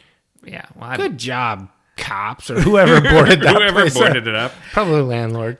And that's a great, since you've mentioned landlord, the whole reason they got murdered is because they wanted to clear this block, right? Because Top Dollar was trying to evict everyone. They've done shit with this building since they vacated it. I know, they had it for a year. Nobody's there, and they haven't done anything. If you wanted to tear down the building for development purposes, pick a better neighborhood. But if you were going to do that, I feel like there would have been some action. You should have either torn it down or collected another year worth of rent payments. Yeah. Bad business, Top Dollar. Yeah. So Grange is slipping in some areas where he's making this work. Eric had been up there burning photos and being emo, as he does. That's what you do. Yeah. But he hides from Sarah. And so Sarah, she comes in and she picks up Gabriel, and he's finally going to have an actual home to go to, which is good. And I mean, he's not just burning photos. Every photo he picks up, he has a flashback. Right. It's a memory. Yeah, he's wallowing in trauma. Yeah, he's really just sort of drinking it in like the sadness. And this is where you really can see, because he's taken off the jacket. He has the duct tape around the waist, kind of over the sheer shirt, which was a pretty cool style, if you're a skinny dude. and he's kind of hiding from Sarah, but then of course Sarah knows. She's wise. She's streetwise. Yeah, because she says something about, if you really cared or whatever, and he goes, "Sir, I do care." And the sun comes out for the one and only time in the whole movie, so that it can cast a dramatic shadow of him across the room. Yeah. But that's fine. I'll allow it. It's used very well. This scene is really good between them. Mm-hmm. And is this where he gives her the ring on the chain? Or no, that's later in the movie. No, I think you might be right. I think this might be where he gives her the chain. But basically, he has a moment with Sarah, and this, of course, is not part of his revenge mission. But he does care about Sarah, and so that's pretty important. Yeah. Meanwhile, over at Trash, Skank he's doing a hilarious recap of the previous night's ordeal, and Top Dollar can hardly keep from laughing through this whole thing because the acting is so over the top, ridiculous, and Skank is so sad. T-Bird to you, buddy. Skank is so sad, and he is sympathetic in this scene. Yeah, he does the final fire it up. All by himself, and single tear. I know. Lisa goes, "He's the only one left." Like she really felt so bad for poor Skank. I felt bad for Skank too in this moment because he's just a lovable scamp of a murderer. Just that old trope, the lovable murder rapist, arsonist. Yeah. Barrett, it's true though. He is sort of lovable. I mean, you can chalk it up to the quality of the acting. Yeah. And so basically R.I.P. Top Dollar and Grange, they have the plan that they'll get all their troops together and they'll use Skank as the bait. Yeah. And yeah, they're going to use it, and that comes up later. Yeah. It's like, I feel like a little worm on a big damn hook. Yeah. You feel like a little worm on a big fucking hook. Your mama must be real proud of you, boy. It's really good. And so, I mean, we have a scene there with Albrecht and Sarah talking about Eric at the hot dog stand. Yeah, that's where all the action happens. Your fairy godfather. Eric, it's not untrue. He plays the little more rooftop guitar, which ends in a triumphant Pete Townsend guitar smash. It's kind of a better riff too. This is a better one. Isn't it a continuation of the same riff, just like an elaboration? Maybe on it? It's kind of a more of a crescendo. Yeah. And he smashes the guitar because shit's about to get real. He's like, "Don't need this anymore." Yeah, because this is the last ride. This is the Unforgiven. This is the last ride. He's going. I don't know how he knows. I guess the crow told him. Everyone's going to be at Trash, and he's going to show up and have the final showdown. And My Life with the Thrill Kill Cult is also playing at Trash. Oh, I love this band. Yeah, we saw them that one time. I've seen him more than once. I think I've seen him twice, but the one I remember was in Seattle, I think. Oh, yeah. Man. Okay, I don't know how... I've seen this band multiple times, and it all comes from this movie. This was the reason why I liked them and why I went to go see them. Yeah, always really, really good. Yeah, and Top Dollar gives his Braveheart troop rallying speech about the origins of Devil's Night and everything. I think he's playing a little loose with the mythology of Devil's Night, but that's fine. He can take credit for it. What is with Micah's little red bonnet hood thing? It's weird. I think it's kind of like a pilot's cap. It is like a pilot's cap, but it reminds me of like the sort of like when you see people driving in convertibles like in the 1930s. Oh yeah, like a driving cap. Yeah, they wear a cap like that and a silk scarf, Mm-hmm. And I think that's what it's kind of evoking, like a film noir, femme fatale thing, I think. Yeah, and I like that it's like a really bright pop of color. It's like a satin hat, because everything in this is so grim and dark, and everything. There's no color anywhere, so that's kind of sets her aside. It makes her pop on the screen. Red is one of the few colors that appear in the movie. Yeah, and so one of the things that I liked about what Top Dollar was saying was basically that, next there's going to be Devil's Night greeting cards. Mm-hmm. But he's right. Once something that was cool becomes the institution, it's then lame as fuck. Yeah. Like maybe a certain social media site was cool when it was just like a few people, but then when your Aunt Karen got on it, it's fucking lame. He doesn't mean specifically my Aunt Karen. Oh yeah, but, no, not your Aunt Karen, but the diver's Aunt Karen. Yeah, metaphorically, all Aunt Karens. Once they're on it, it's lame. Yeah, and so I mean, he's right. Devil's Night lost its edge. But okay, let's talk about what the real, as I understand it. The real purpose of Devil's Night was people setting fires to nuisance buildings in their neighborhoods. So, like, say you had an abandoned building in your neighborhood that was being used as, like, a crack house or whatever, people on Devil's Night would go and set them on fire. And as far as I know, that's where the tradition of Devil's Night in Detroit comes from. It was a real deal in Detroit? Oh, yeah, it's a real thing. Yeah, I mean, I'm glad it hasn't caught on here because, well, first of all, there's a lot of people living in those abandoned buildings and they would probably die, but also we don't want the city catching on fire.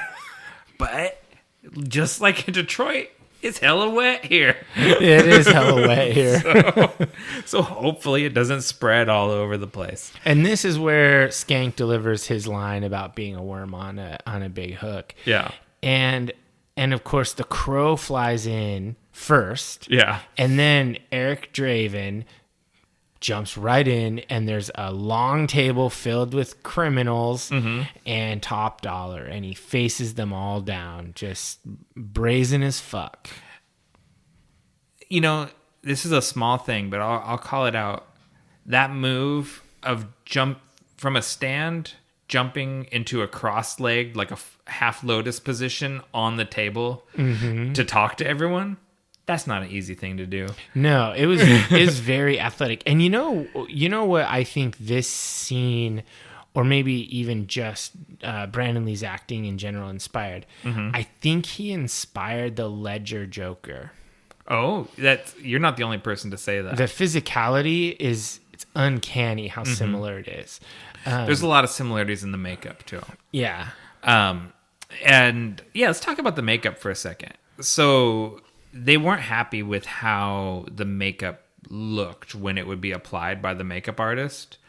And so the technique they ended up settling on was Brandon Lee would apply the makeup himself before he went to bed. So that he would show up the next day with it washed out and smeared and everything in a natural way. So I've done a lot of Crow makeup on myself over the years, Yeah. and a lot of other makeup for like black metal stuff or vampire stuff or whatever. And for sure, if you just put it on clean, it doesn't look cool. It looks too clean. Yeah, and so it has to be smudged. So like if you have a smudge, like a sponge, like a makeup sponge, you can smudge it yourself and make it.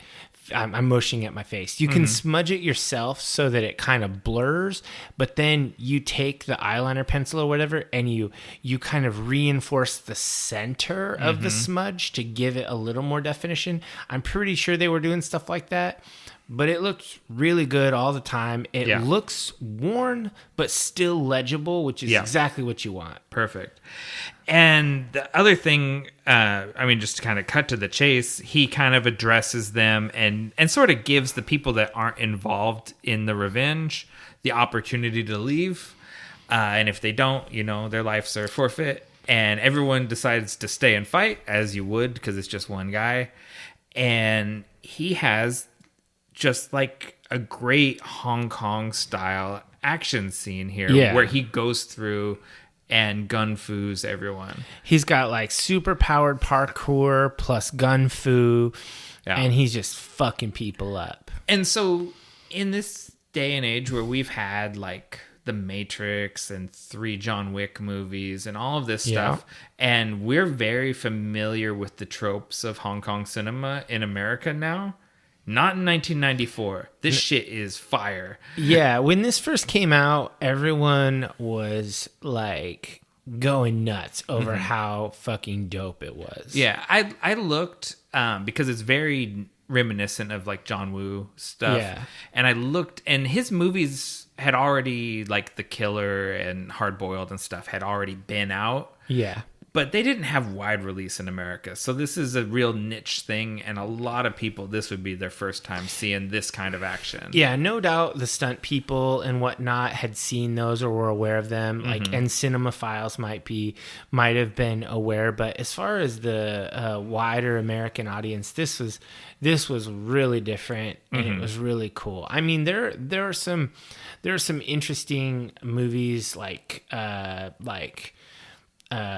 Chuck Norris movies and stuff where he engages some guns plus martial arts and stuff, but it's not like this. No, there's something about Chuck Norris movies.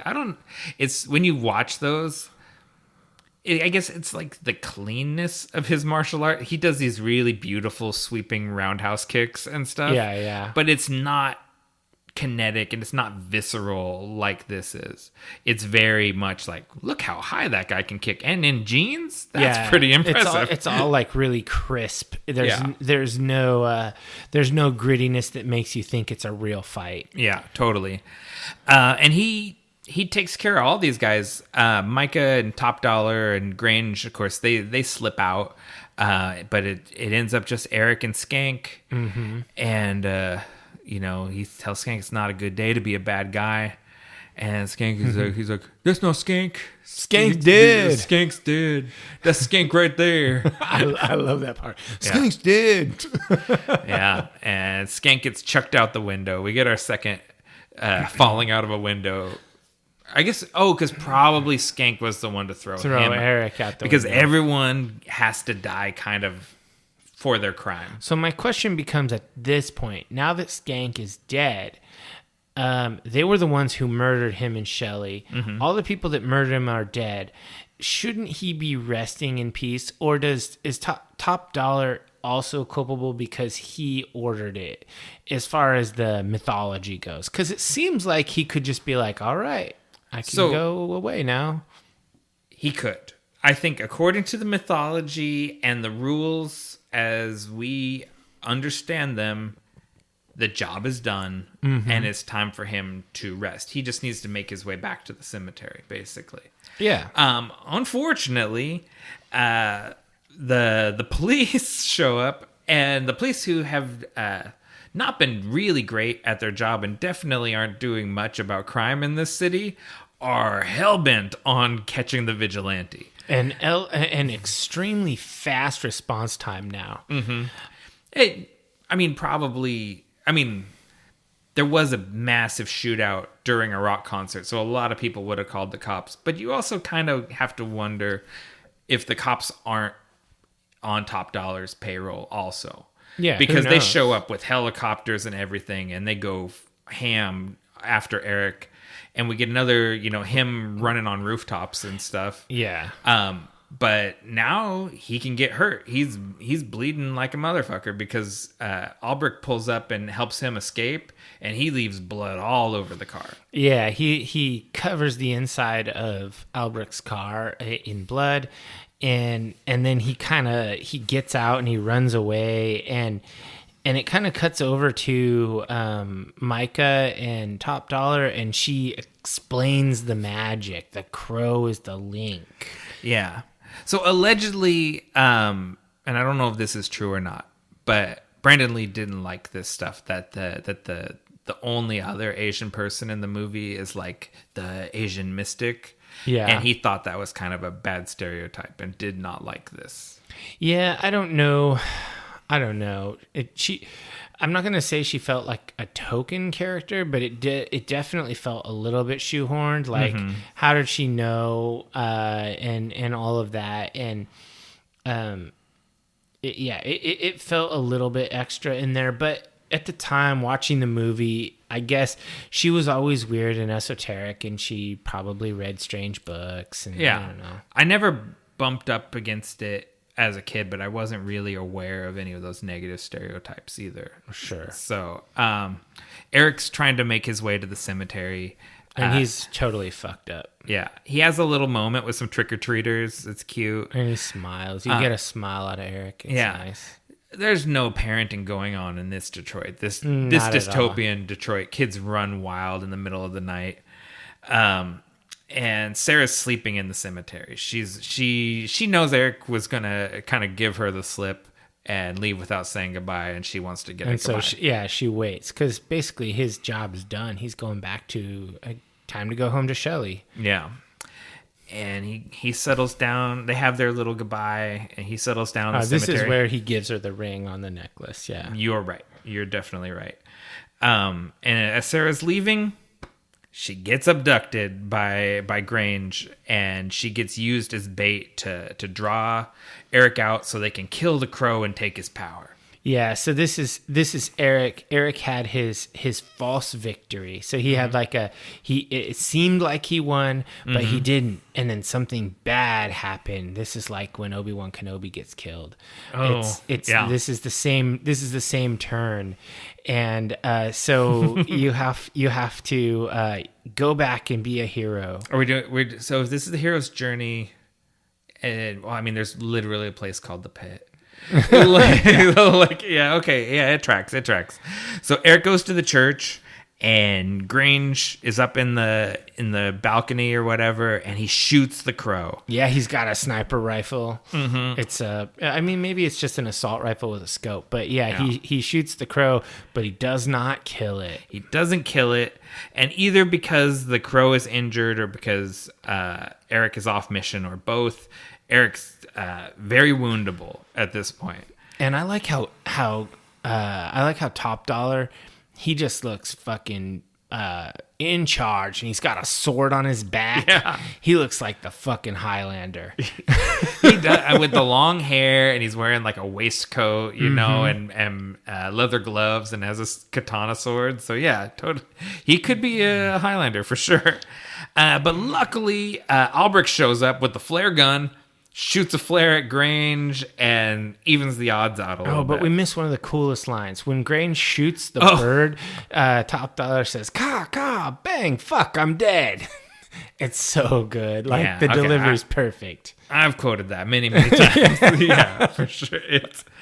It's pretty funny. Yeah, and Top Dollar shoots Eric, and it works. Yeah, and Eric, he kind of stands tall for a second, and he goes, "Oh fuck!" He falls over. And this is Eric's moment where he's like, "Oh well, shit. I guess I'm gonna lose." Yeah. And he's like at rock bottom, and then the cavalry shows up. Albrecht shows up, and he shoots him with a flare. Yeah. And he's got a gun and a flare gun, and the bird is still alive, and Eric is still moving, so it's not too late. Yeah. And so they're gonna make their way up the whatever, the belfry. The steeple. What do you call it? Yeah, the steeple. They're gonna go up the staircase that goes around the steeple, and they're pursuing Top Dollar and Micah, who have Sarah like tied up there. And Micah's always trying to catch the crow, and she does. She does, and poetic justice. She liked to pluck out eyes. She gets her eyes stabbed out by the crow. Yeah, the crow just fucking goes berserk on her ass and gets her in the eyes. And that's a puppet. That crow is a puppet crow. Okay, that makes sense. I wouldn't want a real crow a going real crow at your pecking face. your eyes out. It's like, trust us. This is a trained raven actor. He will not actually peck your eyes. Yeah. A puppet is safer. Yeah. And as they're making their way up, Albert gets shot. And he has to hang back, and so Eric goes up there and has the big sword fight on the rooftop. At some point, Grange gets shot, and I wondered at this point, like when Grange got shot, why wasn't he wearing a Kevlar vest? Because he's the smart guy. He has tactical gear. Yeah, it just seemed like that should have been a thing. But yeah, good point. We cut to who shot. Did Albrecht shot him? Yeah. But then Albert got shot by Micah or something like that. Yeah, something like that. It's a little muddy. Everyone falls by the wayside, so it's only Top Dollar and Eric Draven on the rooftop in the rain. Top Dollar has his sword. Eric grabs a weather vane. Yeah, which gets struck by lightning. Very dramatic. It's really cool. This could have been a scene out of a Highlander movie. Dudes with long hair fighting on a rooftop, swords and stuff. And Top Dollar, Eric just basically says, "Let the girl go and you can just have me." And he's like, "Okay," and just throws her. And so she slides down the tin roof, and then this being the dystopian Detroit, she falls through the roof, and she's just hanging there through this whole fight precariously. Yeah, she's kind of hanging there, and I just thought it was pretty villainous to just kind of throw her off. It's like, whatever, dude. Yeah, but he cares not. He's a great villain. And, he more or less has the upper hand on a depowered Eric. Oh, yeah, because he's not injured at all. He has the sword, not a weather vane. Yeah. And, he's pissed off, probably high on coke. As I understand it, coke was rampant on the set of this movie. I think a lot of people were high on coke. Yeah. And so the fight is going his way, and he has Eric, basically, he runs him through with the sword. Yeah, he just impales him. And Eric is bleeding out, and he takes his time, the moment to villain-splain to him how actually... nothing happens in the city that he doesn't call for. So he had that building swept, and he's responsible for his girlfriend getting killed. And I've seen this movie a million times, and this is literally the first time that I understood that that's why his powers came back right then. Yeah, because he revealed that he was part of the murder plot, and the whole time he got his powers back. He grabs Top Dollar by the face and does like a psychic attack. He like inflicts him with all the misery that Shelley went through and all of that all at once, instantaneously into Top Dollar's brain. Yeah, because he became an authorized kill by the rules of the game. Essentially. Yeah. And so he gives him the psychic whammy. He falls off the roof. Insult to injury, is impaled on a gnarly gargoyle. Yeah, the ears who are sticking up are spiky. Yeah. And he just gets impaled on a gargoyle. It is a really cool scene. Just like a freeze frame there. Yeah. This dude, Top Dollar's like impaled, and the water is coming out of the gargoyle's mouth because it's a storm drain spout. Yeah. And the blood is mingling with it. It's like so cool. And the horn of the gargoyle is coming out of his mouth, and the wing is coming out through his chest. It's just so gnarly. Yeah, it's just really cool. Again, love that. Chef's kiss again. That movie design, that is just so good. And so then Eric rescues Sarah, and they find that Albrecht is still alive, even though he got shot. Yeah. So we get resolution with those characters too. Yeah. And then Eric disappears again and heads back to his gravesite. Yeah, he leaves Sarah with Albrecht, says wait for the paramedics to come. He goes to the gravesite. We get a little quickie with Torres, who's always mad at Albrecht, and he's like you're here, like you're always where everything's happening. Yeah. And then Eric gets to the grave, and Shelley's spirit comes to him. And we get the song "It Can't Rain All the Time" is playing. Yeah, it's very sweet. And he gets his eternal rest. We get another what's the word? Narration from Sarah. Yeah, we get another voiceover.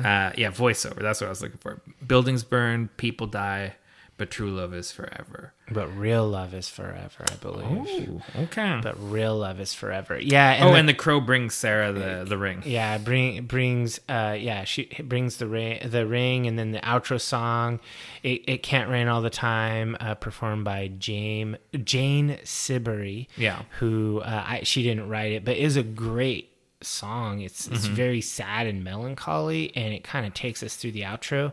And I was just sitting there after watching this again, probably for the 150th time. I don't even know, because we used to just put this movie on while we were hanging out. For sure.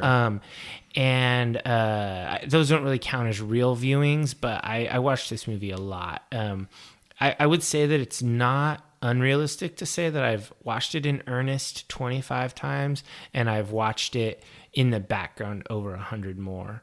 I suspect that's accurate. And so I was still sitting there kind of just feeling real feelings. Yeah, because it comes up and it says for Brandon and Eliza, because Brandon Lee was engaged, and the wedding was set for kind of right after they were going to wrap on the film. Him and his fiancée Eliza were going to get married, and so you kind of get this sense of that loss again like it drives it home. It gives it an extra layer of realness.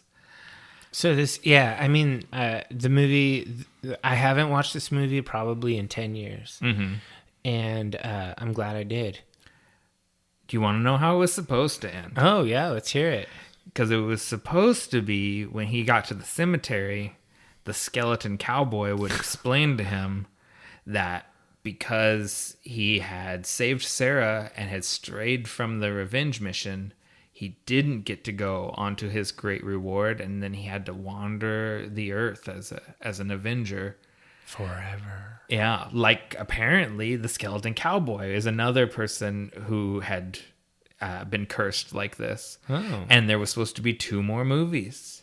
Wow. Well, I'm glad that didn't happen because it was a great one and done. Mm-hmm. They didn't need to ever make more. Well, I mean, they did make more. They did, but they didn't need to. They didn't need to. So, what worked for you, and what were your personal highlights? Oh man, personal highlights too. Okay. Well, I mean, it's one section. It's one section. What's your favorite bits of this? So, first off, production designer Alex McDowell, art director Simon Merton, and concept illustrator Darren Guilford. Mm-hmm. I've talked about it. The models in this movie, the sets, all of this stuff are just so exquisite. It's this like hyper Detroit. It's not like the real city, because the real city's not this cramped together, and it's not this gothic, and it's not quite the way it is. It's still readable as Detroit, but it's this hyper dystopian version of Detroit, which is already a pretty dystopian place. So just the look of the movie is just superb.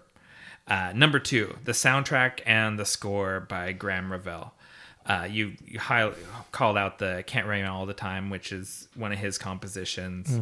And I think, I had a really hard time kind of tracking down who like kind of picked the songs and where they went and everything, because I feel like Graham Revell has a hand in that, and there's certain parts of his score that borrows motifs from songs, like the Machines of Love and Grace song gets kind of incorporated into the score, and the way he melded his score with the needle drops, it's just excellent.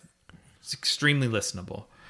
And then finally, Brandon Lee, the performance, the physicality and the emotion that he brought to it, the amount of personal investment that he put into it, developing his version of the character. This movie wouldn't be what it is without him, and it just makes his loss all the more tragic. Yeah, I agree with everything you said. What about you? What worked for you? So, I mean, it's hard to say everything worked for me, but I mean, this movie had really excellent storytelling. So I think the screenwriting was top notch. They took kind of a rambling, moody comic book series and made it into a really tight story, edited it super well. It hits all the beats that you need to have a really good build up, climax, and resolution for all the characters. The hero is so relatable, and he's a type of hero that you want to root for because he's a righteous avenger, and you really feel the love that he's motivated by, the love lost. And the villains, you want to root against them, but they're interesting enough to make you think they're cool and want to see what happens to them. They're not completely paper thin. And so I think that kind of storytelling and the way they developed this comic book for a movie was extremely, extremely good. I don't always like the way they take written material and develop it for the screen, but I think this was an improvement. The movie is better than the comic. And I think that you already touched on it, but the style of the movie, the look, this captured the 90s, but amplified all the gritty, goth, dark overtones that were popular at the time, and really kind of made it sort of like a neon black. It was I like that neon black, yeah. And it was just so good, the way that they made this just so stylistic. And so I could go on about the little things that I liked, like the camera work and the costuming and the casting. Yeah, let's shout out, because I didn't mention her, Ariane Phillips, the costume designer, because also... Oh, yeah. The costuming is so good. I love the dialogue. It's so quotable. I mean, it's part of my everyday speech. So, yeah, I mean, this is an urban fantasy movie that's actually a romance, and it's couched in the guise of a retrospective tragedy, and it's excellent. Okay. So that all worked for me. What didn't work for you? You know, I don't think we even had this word yet, but the fridging trope. The fridging trope. Yes, the whole trope of the woman who has to suffer so that the man can have feelings. Mm-hmm. You know, like, although I love this movie, that's a tough one, and our patience with it has got thinner and thinner as time has gone on. You know, an unfavorable read of this movie is it's just sort of the goth version of Death Wish, you know, where it's like the wife gets killed and the man goes on the revenge spree. It's a really tired and can be really gross, exploitive trope. But do you think that it was? Do you think that the vengeance storyline, which is one of like the classic storylines, is invalid to have a partner lost? Is that not a valid motivation, especially when the person is developed as such a such a true love moment? I mean, there's a lot of... I don't know. I mean, the thing is, you know, and this is a movie that I'm a fan of, so I'm not just like throwing it in the trash, but if I have to pick a thing, this is the thing. Sure. And if it was a new thing and not something that I had imprinted on at an impressionable age, I might not give it a shot, you know, because it's like, I just kind of see this like, you know, revenge fantasy, over it, you know, so, you know, if there's something that didn't work for me, that's the thing. Okay. What about for you? I think the tropey cop stuff was just not... It wasn't super useful to me. I didn't think that Detective Torres was a value add. I also thought... I thought that you just literally could have had Albrecht just be a cop who is limited by his rank and lack of being on the homicide squad for why he couldn't access stuff. And you could have just had him be doing that. I mean, you could have taken the same character of Albrecht and just made him a private detective and had the exact same arc. Yeah. I don't think that having the police drama, having Albrecht have a minor nemesis, I don't actually think that was needed in order to make the character valid. I think that it was just kind of those were throwaway moments in the movie. I think that's pretty fair. And the Torres is not a character from the comic. That's something that was added for the movie. And I think that gets to your point of why he could just get removed. Yeah. And it wouldn't change anything. For sure. All right. So what is your final thoughts and your rating? You know, this is one of those movies, you know, I think I said the same thing about Repo Man, where it's like I watched it one night and then watched it again the next morning when I took my notes. And there was none of the like, oh, I have to watch that movie again when I already just saw it. It was like, I get to watch this movie again. Like, the second time was even like almost more fun because I was a little primed and reminded of how much I liked it. So it's just, you know, I have a lot of nostalgia for this movie, and it was a really fun movie to rewatch. Yeah, I agree. What about you? Well, you didn't give it a rating. Oh, we do a rating? Okay, I thought you asked me something else. Okay. Oh, yeah, I said your final thoughts and your rating. So my rating is 4 stars. Okay. Enthusiastic 4 stars. That's a valid rating. I think, so as far as my final thoughts, I thought that, I haven't watched this movie in 10 years, and I didn't even own the comic anymore. At some point, I got rid of it. And I think you gave it to me. I gave it to you, and I bought it again, and I read it again. The movie's better than the comic, and I think that this movie, maybe in the grand scheme of cinematic history, it maybe is not as grand as it is in my own mind, because it was cool when I was young and I was looking for things that I was interested in and I thought were cool. But I could really only find a couple of small flaws with it. It's a very enjoyable movie to watch. Yeah. I would watch this again tonight. It's not and so I give it 5 stars. Oh, that elusive 5. It's not your first 5. It is not my first 5. I've given one other 5 before, and that was to The Mandalorian TV show. This is my first 5-star movie. So I think this is the best movie we've watched for me. Okay. Of all of these movies, if I was going to, choose one that I liked the best, and this is episode 31, this is my favorite one. Nice. And I like all of these movies. So we've talked about this a little bit. Let's dig into this for a second. This is one of those movies that ticks all 3 boxes, right? Yeah. It is cult classic, subculture, geek media, which is our mission statement. And we've been endeavoring to focus on things that hit all 3 boxes. Yeah, for sure. What do we call the 3 boxes? Yeah, I don't know. We've been thinking about this. I mean, I think of words like a trifecta. Ooh, trifecta. Yeah, this is a trifecta movie. I haven't thought of any other cooler term than that. This is a Triforce movie. Because I thought the meta triangle, but man. meta trifecta.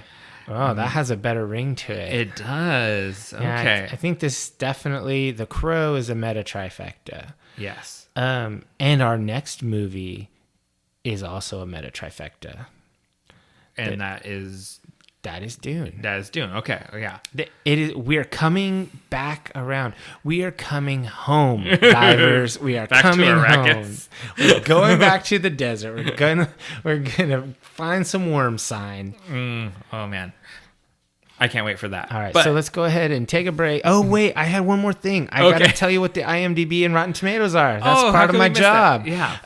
So IMDb gives it a 7.6 out of 10, which agrees with you, and Rotten Tomato gives it 83%, which agrees with you.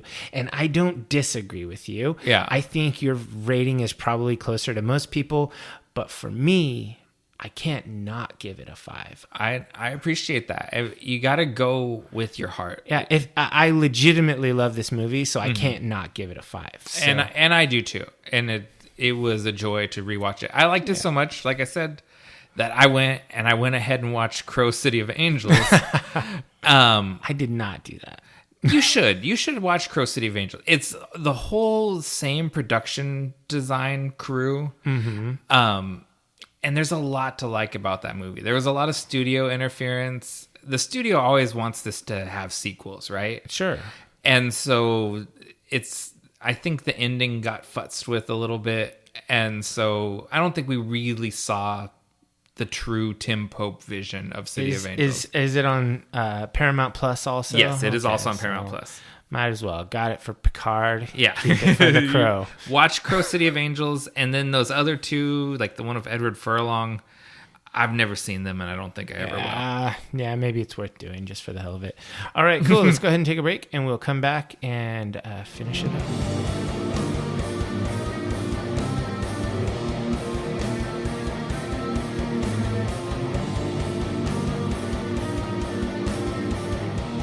All right, welcome back, divers. It's time for the final segment, the one where I ask Dave, what are you into right now? Well, you know me. I'm always into Dungeons and Dragons. Yeah. And so I wanted to talk about one of the newest releases that they are putting out. They're putting out a ton of stuff right now. There's a new Critical Role adventure campaign book coming out. Not a setting, but an actual adventure. They've teased that they're going to make they're going to revive a couple of old settings next year. And pretty sure one of them is Spelljammer, which is going to be dope. That's like the space stuff, right? Space stuff, yeah. And then there's a new book coming out later this month called Fizzbang's Treasury of Dragons, I think. Oh, actually, yeah, I looked at that. Dragon lore. I'm definitely getting that. But this one came out a little bit ago, I think, at the end of last month. And I got the cool variant cover that has that has the really dope artwork on it called The Wild Beyond the Witchlight. And this one it's a campaign book, so it's meant to be run as like an adventure, characters. But all of these big, fat, like 300-page campaign books, they all have like some new character options in them. Mm-hmm. And this one is focused on the Fae and the Feywild, which I'm a huge fan of the Feywild. I don't know, just I've always That's loved... wild with a Y. Yeah. I've always just loved I've just always loved this stuff because it's tied to mythology in real world. I always like stuff that has allusions to old stories and stuff. Anyway, so The Wild Beyond the Witchlights, it introduces a couple of new backgrounds that are Fae related. No big deal unless that's your thing. But there's a couple of new races. There's one called Fairy, which is pretty cool because most of the Fae races are too powerful to play as a character. Like pixies and brownies and stuff, they all have these magical abilities that make them too strong. So the Fairy is actually balanced for play for player characters. So they get a flight speed and they're small, they're not tiny. So they're like the size of a halfling or something. They're pretty little. Interesting. And they do get some spell-like abilities, and they get more of them as they go up in level. They get a few other cool ones. So I really liked the Fairy. I don't know if I would play it, but the thing I like about it is that it's kind of a blank slate character, like race. You could really make it into any themed style of Fairy. It's a nice skeleton for the story you want to play, and I like that. And then the other one, it's another one of these anthropomorphic races, which they put out a lot of them over different books and stuff, like the Leonin and the Kitsune and all this different. I don't know if Kitsune is one, but there's definitely a lot of different ones. This one is called the Harengon. They're rabbit people or hare people. Oh, okay. And they're actually pretty cool mechanically. Like they're super speedy and they can jump far and they get an initiative bonus and all this stuff. I just think they're neat. And I'm a big fan of like Watership Down and stuff. So I don't know. I liked it. I just thought it was cool. There's a whole bunch of new magic items in there, which, I'm a dungeon master most of the time. So that's really cool to me. I love giving out toys to the players that they think are rad. There's a ton of Fae creatures from previous editions that have been brought back. Things like Quicklings, which are a huge favorite of mine, like the super speedy little sprites. Okay. Red Caps, Darklings, Giant Dragonfly, Cords, and many, many more.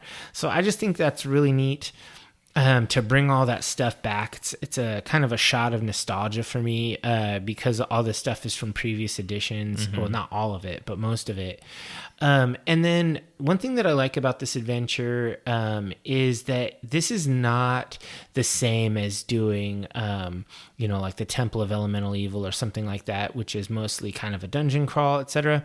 This is set in the Feywild, and there's a Fae carnival, and there's a lot of things that happen. It's largely based around role play and encounters and things that are combat optional.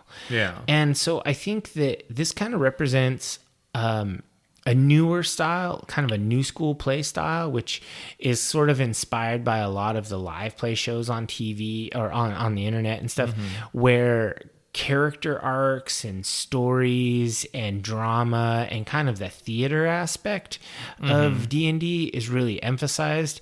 And The Wild Beyond the Witchlight really leans into that and makes this kind of an interesting departure from previous adventure modules. So I like it. That's interesting because I think those shows, like, you know, like you always mention Critical Role, but also even Harmon Quest. And stuff like that. It's an entry point where people that didn't really kind of understand role-playing games, what they were, it gets them interested in it.